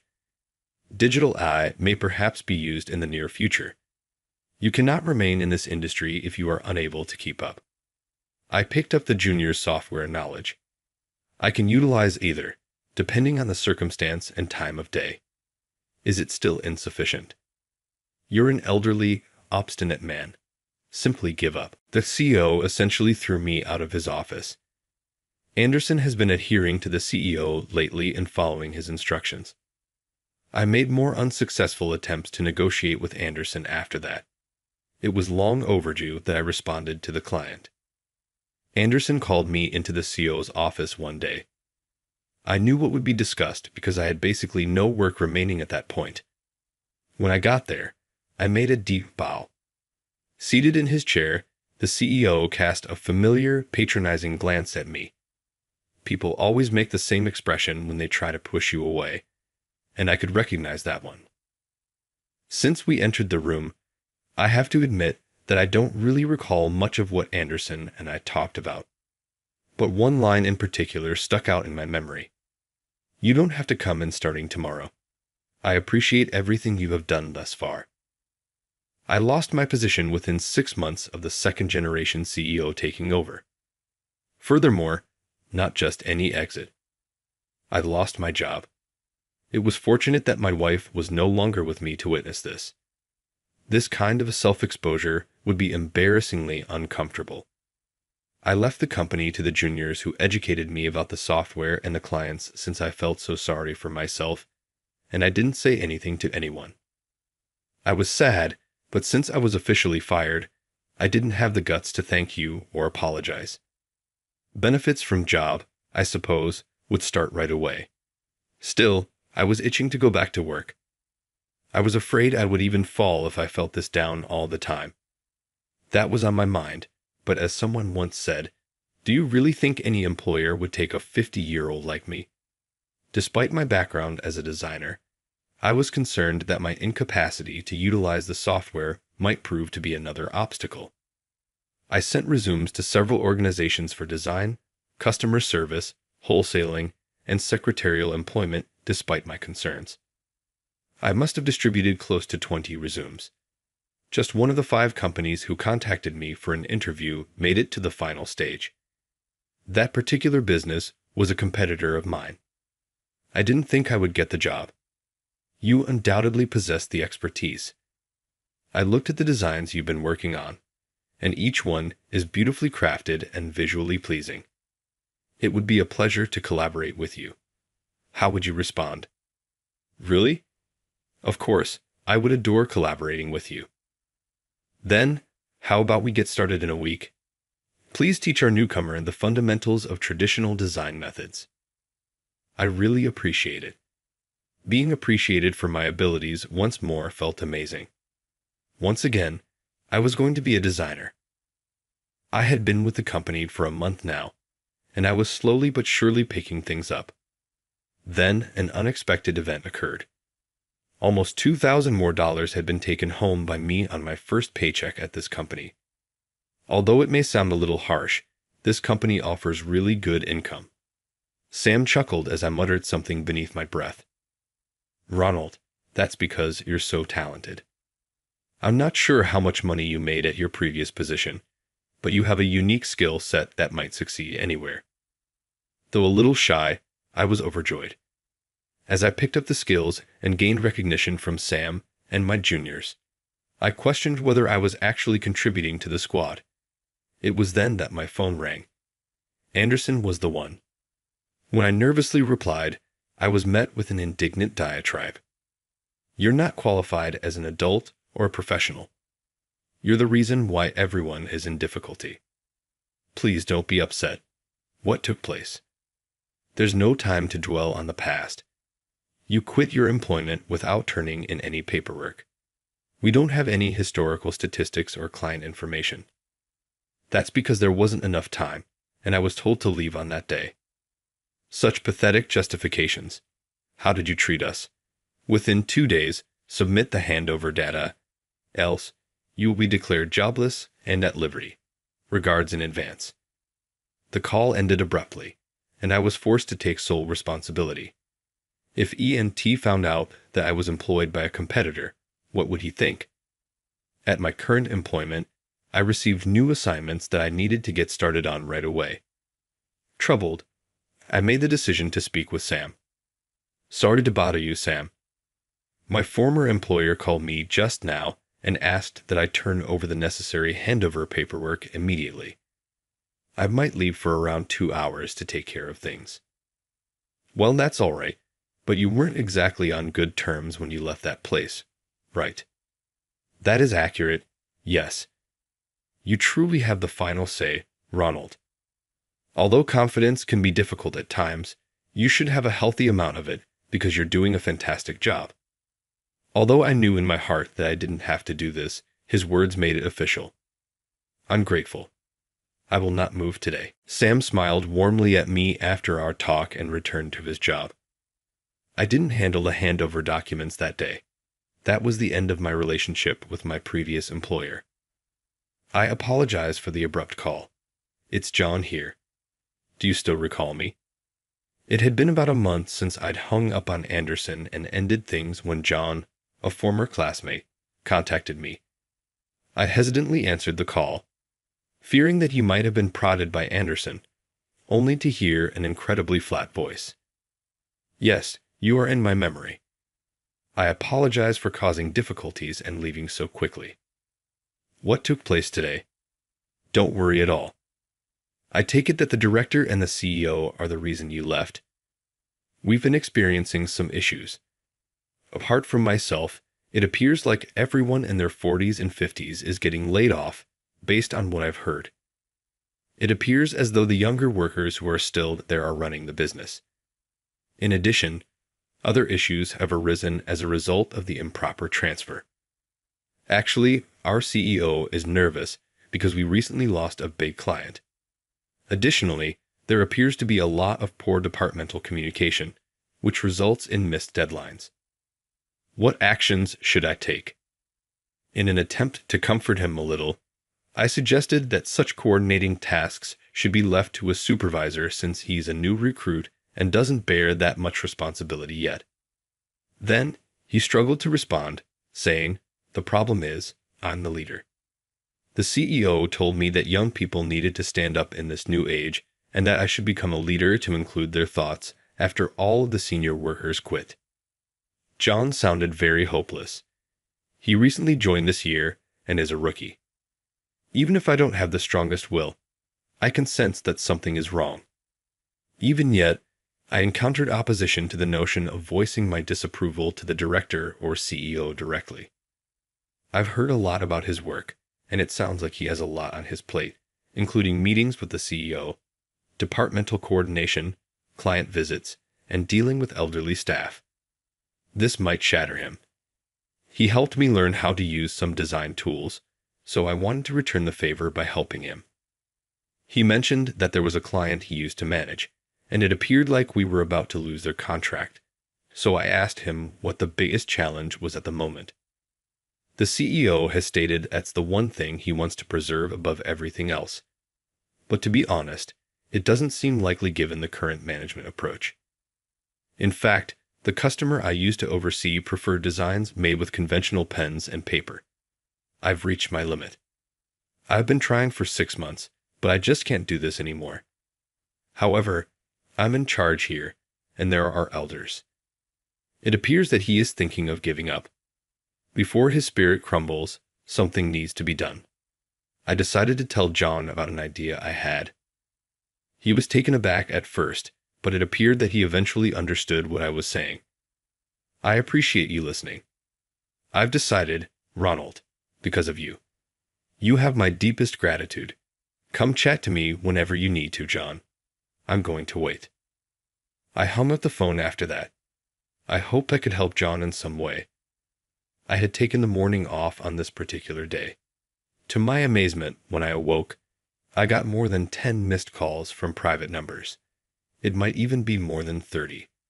With some reluctance, I called back, and my suspicions were verified. You're running behind schedule. What information did you give John? You are to blame for everything being damaged. It was unusual to hear Anderson on the phone seeming so agitated. I questioned, what on earth happened? It's true that I did provide John with some information. Today, John took an unplanned leave of absence. Not only is he not returning our calls or emails, but when we looked into his desk, we found a note in the corner that said, "Going to Ronald's place." I was surprised at how fast he moved. All I had done was offer to show him around my office if he was interested. Naturally, I informed him that I was unable to ensure he would be given an interview. What steps will you take to correct this? There are some projects that have approaching deadlines. You were solely to blame for this. I'll take you to court. The word sue made me shudder, and as I opened my mouth to reply, I heard an employee ask for Anderson. There were also footsteps and the sound of phones ringing. It seems as though chaos might be in store. The phone abruptly hung up while I was thinking about this casually. Anderson's remarks have always been hard for me to take in. They have a sharp edge. But I'm not the same person that I was before. I feel much more confident now that I've been with my new company for 6 months. I wouldn't know what to say if someone questioned what the old man was talking about incoherently. However, it appears that I've been able to advance both technically and emotionally. Not that I think this is my fault, but I can't get the word sue out of my head. I made the decision to speak with Sam about it. I arrived at work as usual in the afternoon to find a familiar-looking young man cheerfully chatting with Sam. Thank you so much for everything, Ronald. Thank you very much for the other day and for everything you've done for me at the prior company. I truly owe you one. I'm glad to hear that you're doing nicely. Anderson informed me. Did you leave suddenly? Has anyone heard of that? I feel ashamed. I suppose my career has failed. No, John, not at all. Your life is at stake. When you've had enough, it's acceptable to flee.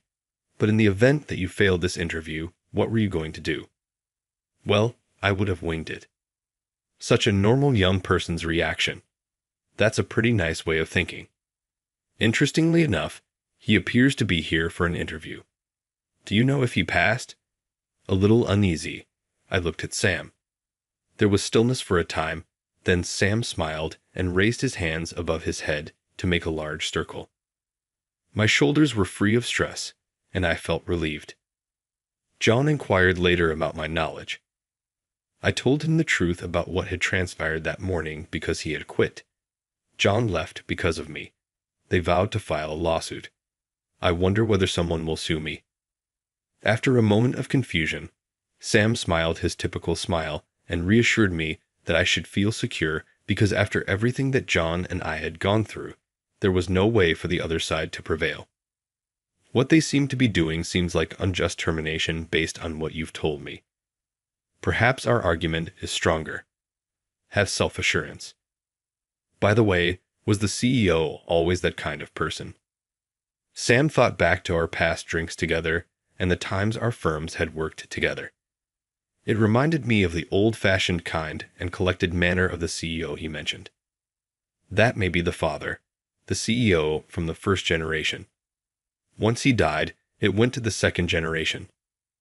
Are you serious? They appeared to be quite different people, so I sensed something wasn't right. Now that I see. That company isn't going to endure many more months, in my opinion. In fact, today marked the resignations of 3 of my newly hired coworkers, and my supervisor has announced his own resignation. Their father worked so hard to maintain the company. Thus, it is inexcusable that they allowed it to fail. Okay, let me handle it the next time they get in touch with you. I'll let them know how I really feel. Sam's cell phone rang just as he finished speaking, so he quickly left the room. To be honest, I suspected the business was close to going bankrupt. Young workers with little professional expertise are launching new businesses and establishing connections with other industries. That is no simple task. My phone rang as I was thinking about this and talking to John. The phone number was blocked. When I picked up the phone right away, I could hear Anderson's voice over the loudspeaker, almost like someone screaming. John also appeared astonished by it. Hey, clean up this mess. I've been juggling multiple tasks since the morning, and our staffing level is low. Since there's nothing I can do, I've also resigned. How are you unable to find work? At the very least, you can arrive and assist. Old man, when else are you going to look good? We must have spent 5 minutes or more having similar conversations. A booming voice came from the side just as I was about to hang up. Up until now, I've been listening silently. Is it a polite way to ask for assistance? That's not how you interact with people. Here, who is the true adult? There was stillness for a while, and then John yelled into the phone, releasing all he had been holding in. Then Anderson's voice became tremulous. Is that you, John? Please, John. I'm not upset. Return. Our CEO is waiting. You are needed. Thought to himself, he knew John would never approve. Then Henderson spoke in a dejected tone. Are you implying that the business cannot function without me, even if I am fired? I won't be let go because I'm a young man, not an elderly one. It appeared like he feared losing his job. He must be concerned because he has a child in middle school. However, he is only 4 years younger than me minus 49. He must appear to be an old guy to the CEO of the second generation. Look, I'll tell the CEO to give you a raise right now if you can keep working with the client that Ronald used to handle. Thus, will you not return? About that client, they've just signed a contract with our company. Sam seems to have heard Anderson and John's loud voices. As though tossing off the facts, he repeated them. During our phone conversation, I had requested John to notify my previous client of my whereabouts in the event that he planned to visit this organization for an interview. What on earth are you? Outsiders, please depart. Here, I'm conversing with John. Hey, Anderson, I believe we've already met. Are you forgetting? That was during the tenure of the former CEO. We shared a drink between us. My name is Sam Smith. At the drinking party, you came across as really sincere. Was that only a theatrical production? Anderson lost it big time as he thought of Sam. He was undoubtedly taken aback that someone outside of his company, from a rival company no less, had discovered the real him. Not to mention that John and I from the competing firm were present. At this point, what should I say to the CEO? It doesn't matter if Ronald is the one now. I'll hire you again, so please come see us today. The next instant, Sam was berating Anderson for his lexical choices. Anderson remained bewildered, and the phone picked up the sounds of everyone's commotion. Footsteps, phones ringing, apologies. I apologize, Ronald. Okay, just please return. This time, you can stay indefinitely. Can you pay me 10 times the salary? I could hear his voice losing its vitality. I was shy, so I think Anderson thought I would return, but I'm finally accepted into Sam's company. Nothing to be afraid about. 10 times? What topic are you discussing? You are aware that our business does not possess that much cash, correct? It is not possible if you cannot pay.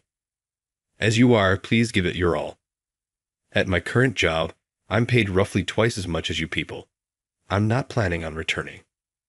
There was background noise, so I could hardly hear what Anderson was saying. I soon heard nothing more than noise till the call ended. I thought for a second that would never end after that, but then I heard John say, "That was pretty cool." After that, things happened quickly. Eventually, fewer than 1/3 of the workers remained after they continued to quit. It appears the company went bankrupt 3 months after my final communication with Anderson, unable to continue operating with such a shortage of personnel. Anderson lost his job even though it doesn't seem like he was fired because of a lack of employees. According to a former coworker at the previous employer, Anderson is currently unemployed and plans to live apart from his wife and children until he secures employment. It appears that his family was affected by his authoritarian behavior toward his subordinates. I've heard that they may even file for divorce. I wonder how Anderson is making judgments now that he doesn't have the CEO as a cover, as he sounds desperate. Ronald, I really liked your last design. You truly are amazing. I'm glad we gave you the job. I've been employed here for a year now. This organization acknowledges and commends me. Everyone tries to encourage one another. I was hopeless that day, but I'm here now because I was let go. I feel like I owe Anderson and the CEO of the prior business something. I've been given a lot of work to do, and I'm overwhelmed, but it's a nice kind of busy. I intend to work as hard as I can till retirement. No, as long as they have me.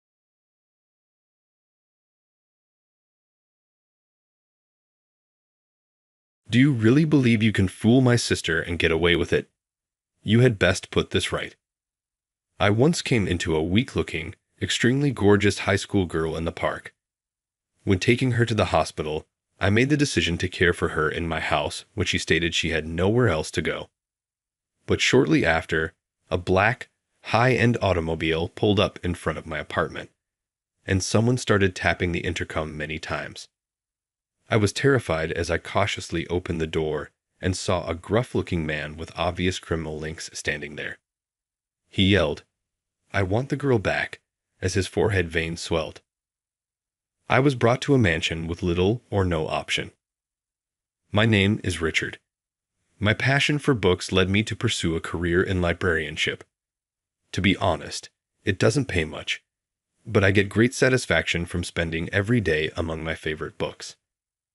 On a day off, a uniformed high school girl happened to walk into the library one morning. I couldn't help but stare at her due to her remarkably attractive features and glossy black hair. It was like seeing a scene from a movie as she read. I kept looking at her while I arranged the shelves, and I even misplaced a few books. She read all day until it was time to close. I made a commitment to improve the following day after considering my errors from the previous day. Yesterday was really messy for me. She shouldn't be here today because it's Monday, and I have to concentrate. However, I was shocked to see her return soon after the library opened. She was dressed in her uniform. Asterisk there might be a brief closure of the school asterisk. She stayed till closing time once more, and the following day and the day after that, nothing changed. For 5 days in a row, she was at the library all day. My coworkers were whispering to each other by then. She comes in every day. What is the situation at her school? October is a month without any significant holidays. Her constant attendance at the library gave the impression that she had a purpose for being there. Inquisitive, I made the decision to speak with her.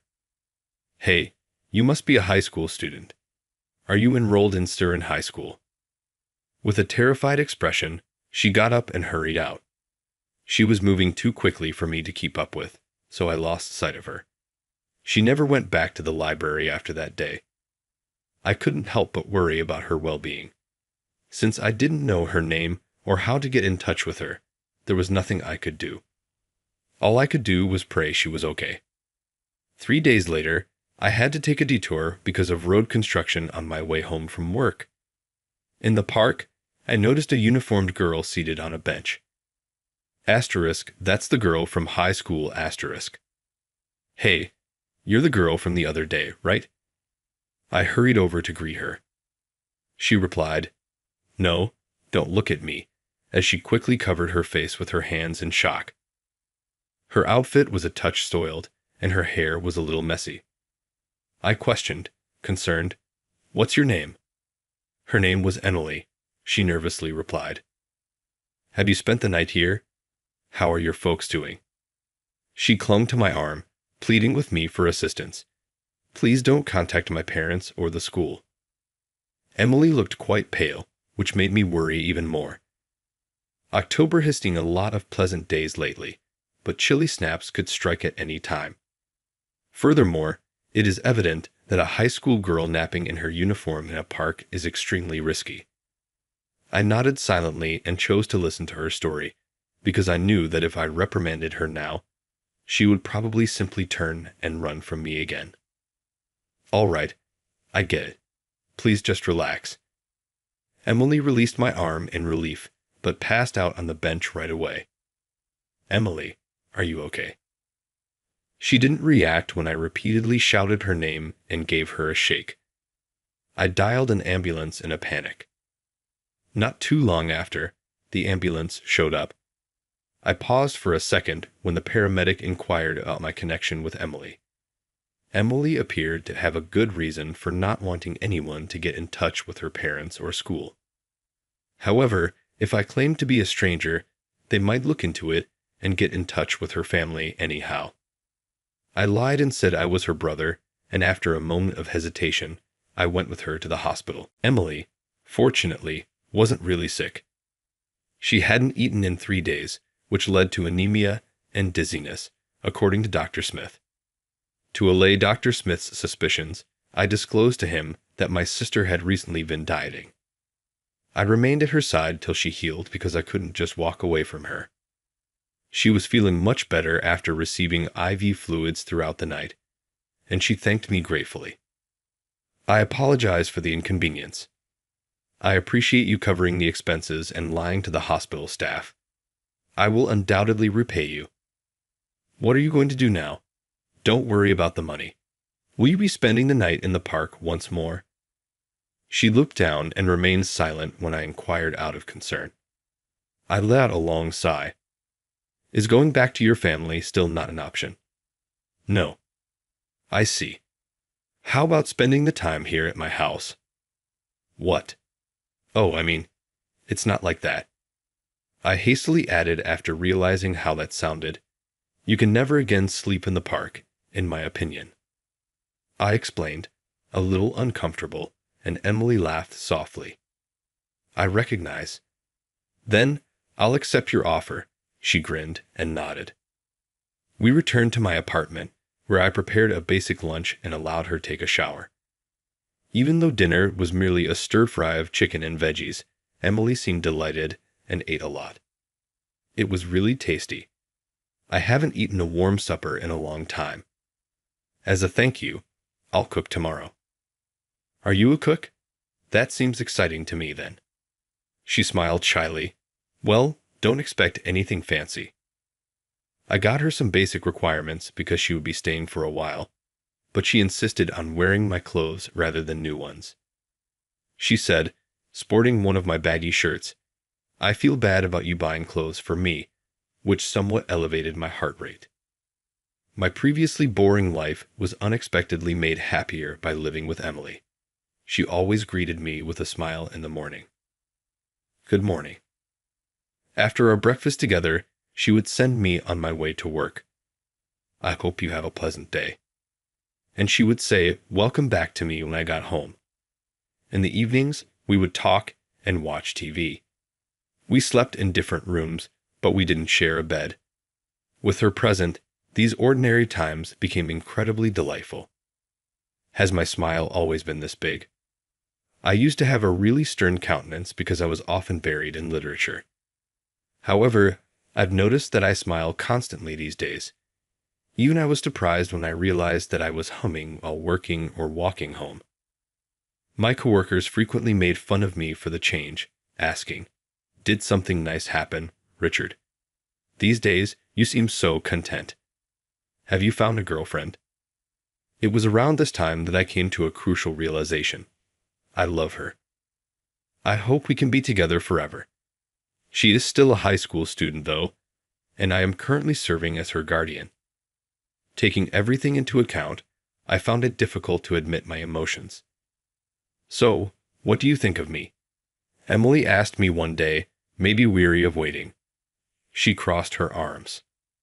I paused, saying, well, Emily sulked and urged, please be explicit. Okay, I'll start now. I believe I've fallen in love with you, Richard. What? I was excited and elated by her unexpected confession. I'm grateful. I also enjoy you, Emily. She grinned broadly. So, you're going to stick around here? I'll drop out of school and get a job. But what she said made me return to earth. Although I also want to be with you. What about your parents? You're still underage. This cannot be kept a secret indefinitely. She gave a head shake. Not necessary. I live it. However, I grasped her hands and met her eyes directly. You don't have to tell me why you left your house. In fact, I don't know. But this cannot be how we continue to live. People won't understand that a high school student is living with a stranger, for whatever reason.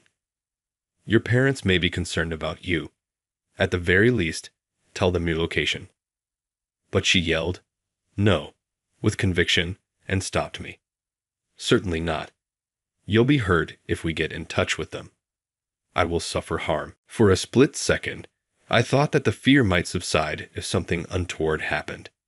It's all right. I'll make amends with you. Be at ease about me. Emily hesitantly consented to phone her father after much convincing. I'll come home tomorrow, and I'll bring the person I'm with. I was apprehensive about our future together, but I braced myself when I heard the loud ruckus on the other end of the line. 1 week to the day after I moved Emily in, a black, high-end automobile came up in front of my apartment building, and the intercom beeped loudly. I was terrified when I opened the door and saw a rugged-looking man who started threatening me. Hey, give us the girl. Emily emerged behind me as I stopped, screaming, Timothy, why are you in this place? Timothy's face went white as he saw her in my huge sweater, and he reached for my collar. How did you harm her? You had better be prepared to accept accountability. It was obvious he misinterpreted our relationship.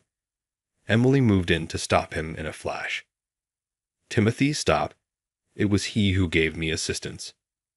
With an intense scowl, she asked, anyway, how did you know I was here? Then Timothy, who a moment before had appeared so sure of himself, fell silent and began to stutter. Well, It has to be Dad's fault, murmured Emily. Okay, I'll take care of it. She changed back inside into her uniform and came out again. I carefully asked her, still perplexed. Is your father? Emily nodded, clearly understanding what I was asking. He is, in fact, a gang boss. I didn't want to tell you because of this. I made a weird look and said, yeah, I figured. You'll come with me to apologize, right? Emily pressed me, nevertheless. I nodded after inhaling deeply. Ever since I had taken her in, I had known that this time would come. After putting on my best suit, I got into the waiting car and drove Emily to her family's house. Her father gave her a warm hug and started to cry as he said hello. Emily, when you vanished, I was really concerned. I believed you to be abducted. I was taken aback by his surprisingly devoted behavior. Her father turned and gave me a pointed look, seeing my amazement. My daughter told me you were living with her. You have to have meant to do that with some seriousness, right? His expressions for his daughter and me were so different that I broke out in cold sweats from fear and anxiety as he pressed closer to me. But Emily's voice came up and her cheeks expanded. Dad, this is the exact reason I detest you. How many more times will you destroy my relationships? Later on, I found out that Emily's father would scare away any boys who dared to approach Emily by telling them, "You better be serious about my daughter." Unfazed, her father said gravely, "Of course. I refuse to give my beloved daughter to somebody who isn't prepared to provide her with a lifetime of happiness." Emily, though, was not giving up. That implies that you cannot simply set up a marriage between me and a stranger. I'm not a means to increase your power. As it transpired, her father was attempting to arrange for her to meet the son of a different gang boss. Her father answered, his face stern, "People from ordinary backgrounds cannot comprehend our world. Did all the boys whom you were close to leave? Being with someone who shares our life is ideal for you." Emily bit her lip as she tried not to cry as she heard those words. I was calmly watching this discussion when I felt a wave of rage. I yelled violently at her father, forgetting the terror I had felt earlier. Are you even a father? Kids are not possessions. After 3 days in the park, her malnutrition and dehydration almost killed her. How come you're unable to see her seriousness? Sleeping in the park for 3 days. Emily heard her father ask her, "Emily, why didn't you call?" as his face went pale. Emily answered, "I wanted you to see how serious I am," giving him a direct look. "My happiness is what I choose. I refuse to wed the person you selected for me." Her following remarks completely stunned me, even though I was charmed by her bravery. Her words, "I'm going to marry him," were directed at me. "What?" I unintentionally blurted out. Timothy, who had been listening quietly next to us, gave me a fierce scowl and spoke the words, "I knew it." In a hurry, I answered, "No, no." I took no action. She is still underage. Timothy's expression, though, did not change. Her father, meantime, remarked, "I'm glad to hear that. I want you to cease seeing my daughter, but I'll pay you for having her stay with you for a week." He tried to hand me a bundle of cash that he had taken out of his wallet. I shook my head, though, and said no. I don't need these things, but I can't do nothing now that I'm aware of the circumstances. I can't allow her return to this house if you're going to keep her bound. I'll make her happy, I resolutely said. With teary eyes, Emily turned to face me and murmured, "Richard." Her father chuckled and remarked, "Well, you've got guts," upon witnessing this. "Take Emily with you if you're willing to assume responsibility for her life. I'll give you custody of my daughter." Emily received the ultimatum from her father. "Go ahead and be with him if that's what you truly desire. But we're going to break our family ties. You'll never be permitted to go back." Listening close by, Timothy stepped in with a swift "Boss, you don't have to go that far." However, her father put an end to him by saying, "She'll be happier living a normal life." Emily and I bowed in appreciation. "Thank you, but if you could, please come to our wedding."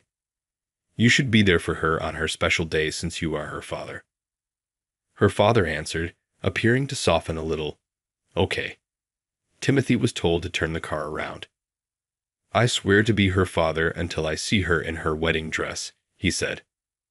Emily's father turned away from her with a brief, "I'm not seeing you off," but Emily still seemed a little reluctant. Before going back inside the home, he said, "Go now." I briefly saw the sadness in her father's face and felt a slight pang of guilt, but I still got in the car. Timothy issued me a severe warning as he drove us back to the flat. "Remember, no touching her before the wedding." "Got it." "I recognize. I swear." Emily and I made a commitment that she would complete high school, and I remained her guardian until that time. I told my folks about our engagement and introduced her to them around that time. They were taken aback to learn that my fiancée was a high school student and the daughter of a gang leader, but they respected our resolve to stand by and love one another, and they even granted us their blessing. At last, Emily's high school graduation day came. We had a tiny wedding with just immediate relatives at a little chapel on the outskirts of town immediately following the ceremony. Emily's father showed up for the wedding as promised, escorting her down the aisle and giving her to me. This concludes our conversation. Before he left the chapel, he remarked, "Take care." He climbed into his black automobile and drove off, despite our hasty pursuit. We lost communication with him after that. Eventually, his old house was cleared. We later found out that he had disbanded the gang he had inherited since the group was disintegrating. He had moved on to pursue a new life somewhere. Sometimes Emily would cry when she thought of her father, but she would also bravely grin and say, "We shouldn't get in the way of his decision. I will shortly become a mother." We were expecting a child a few years after we got married. I whispered to Emily as I patted her belly softly, "Let's get a detective to find your father after our baby is born." He was an obstinate man, but even he would have wanted to see his grandchild. Emily put her palm over mine and grinned slightly, saying, "You really are brave. But I'm glad I chose to be with you." I carried on with my employment as a librarian in the interim. Shortly after our baby was born, I was working at the library as normal when someone I didn't expect to see came in. It was Emily's father, which astounded me. With an earnest attitude, he took a seat and began to read a book. As soon as I saw the book's title, I realized what was going on. "Sir, it's you, isn't it?" I yelled as I chased after him as he attempted to leave at closing time. Startled, he spun around and attempted to get away. Holding his wrist, I urged, "Please don't run away like your daughter did." He gave up and stopped. "This concludes my shift. Would you please come see Emily? Our son was born recently." Though emotion flashed in his eyes, he answered, "No, I'm too busy." "Are you not at liberty? You're not working right now, are you?" Pointing to the book he was holding, I remarked. It was a book about job hunting, and it was a weekday. It was evident that he was unemployed at the moment. Then he begged, "Please keep Emily in the dark." Due to his age and gang history, he had attempted to obtain a new work but had encountered difficulties.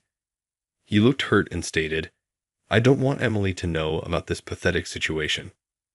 With all due respect, I believe you've improved greatly since last time," I replied. "More human, perhaps. Back then, you were extremely menacing." He shot back, "What did you say?" with anger. However, I grinned and went on, "Emily is eager to see you. She'll accept you for who you are right now." He reluctantly consented to accompany me home. Emily seemed truly astonished when we arrived. She hugged her father and started crying right away. "Dad, where have you been all this time?" As he gave his daughter a hug, her father started crying too. We all moved in together after that. He continued to look for jobs while taking care of his grandchild and helping with cleaning. I practiced interviews with him and assisted him with his resume, but I couldn't help but criticize him all the while. "This resume has handwriting that is too sloppy. While writing flawlessly is not required, try to make it readable. It's important that you grin more warmly during the interview rather than eerily. Your voice is too frightening. Try talking more softly. I understood why he had had trouble getting a job. Both his interview style and resume needed work. He finally was hired by a company because of the counsel I gave him.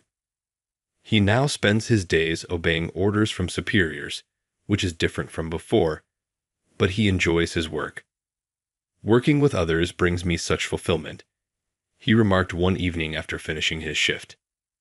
With a kind smile, Emily remarked, "I'm happy that you finally turned into a great person, Dad. You can now gladly serve as the grandfather of my child."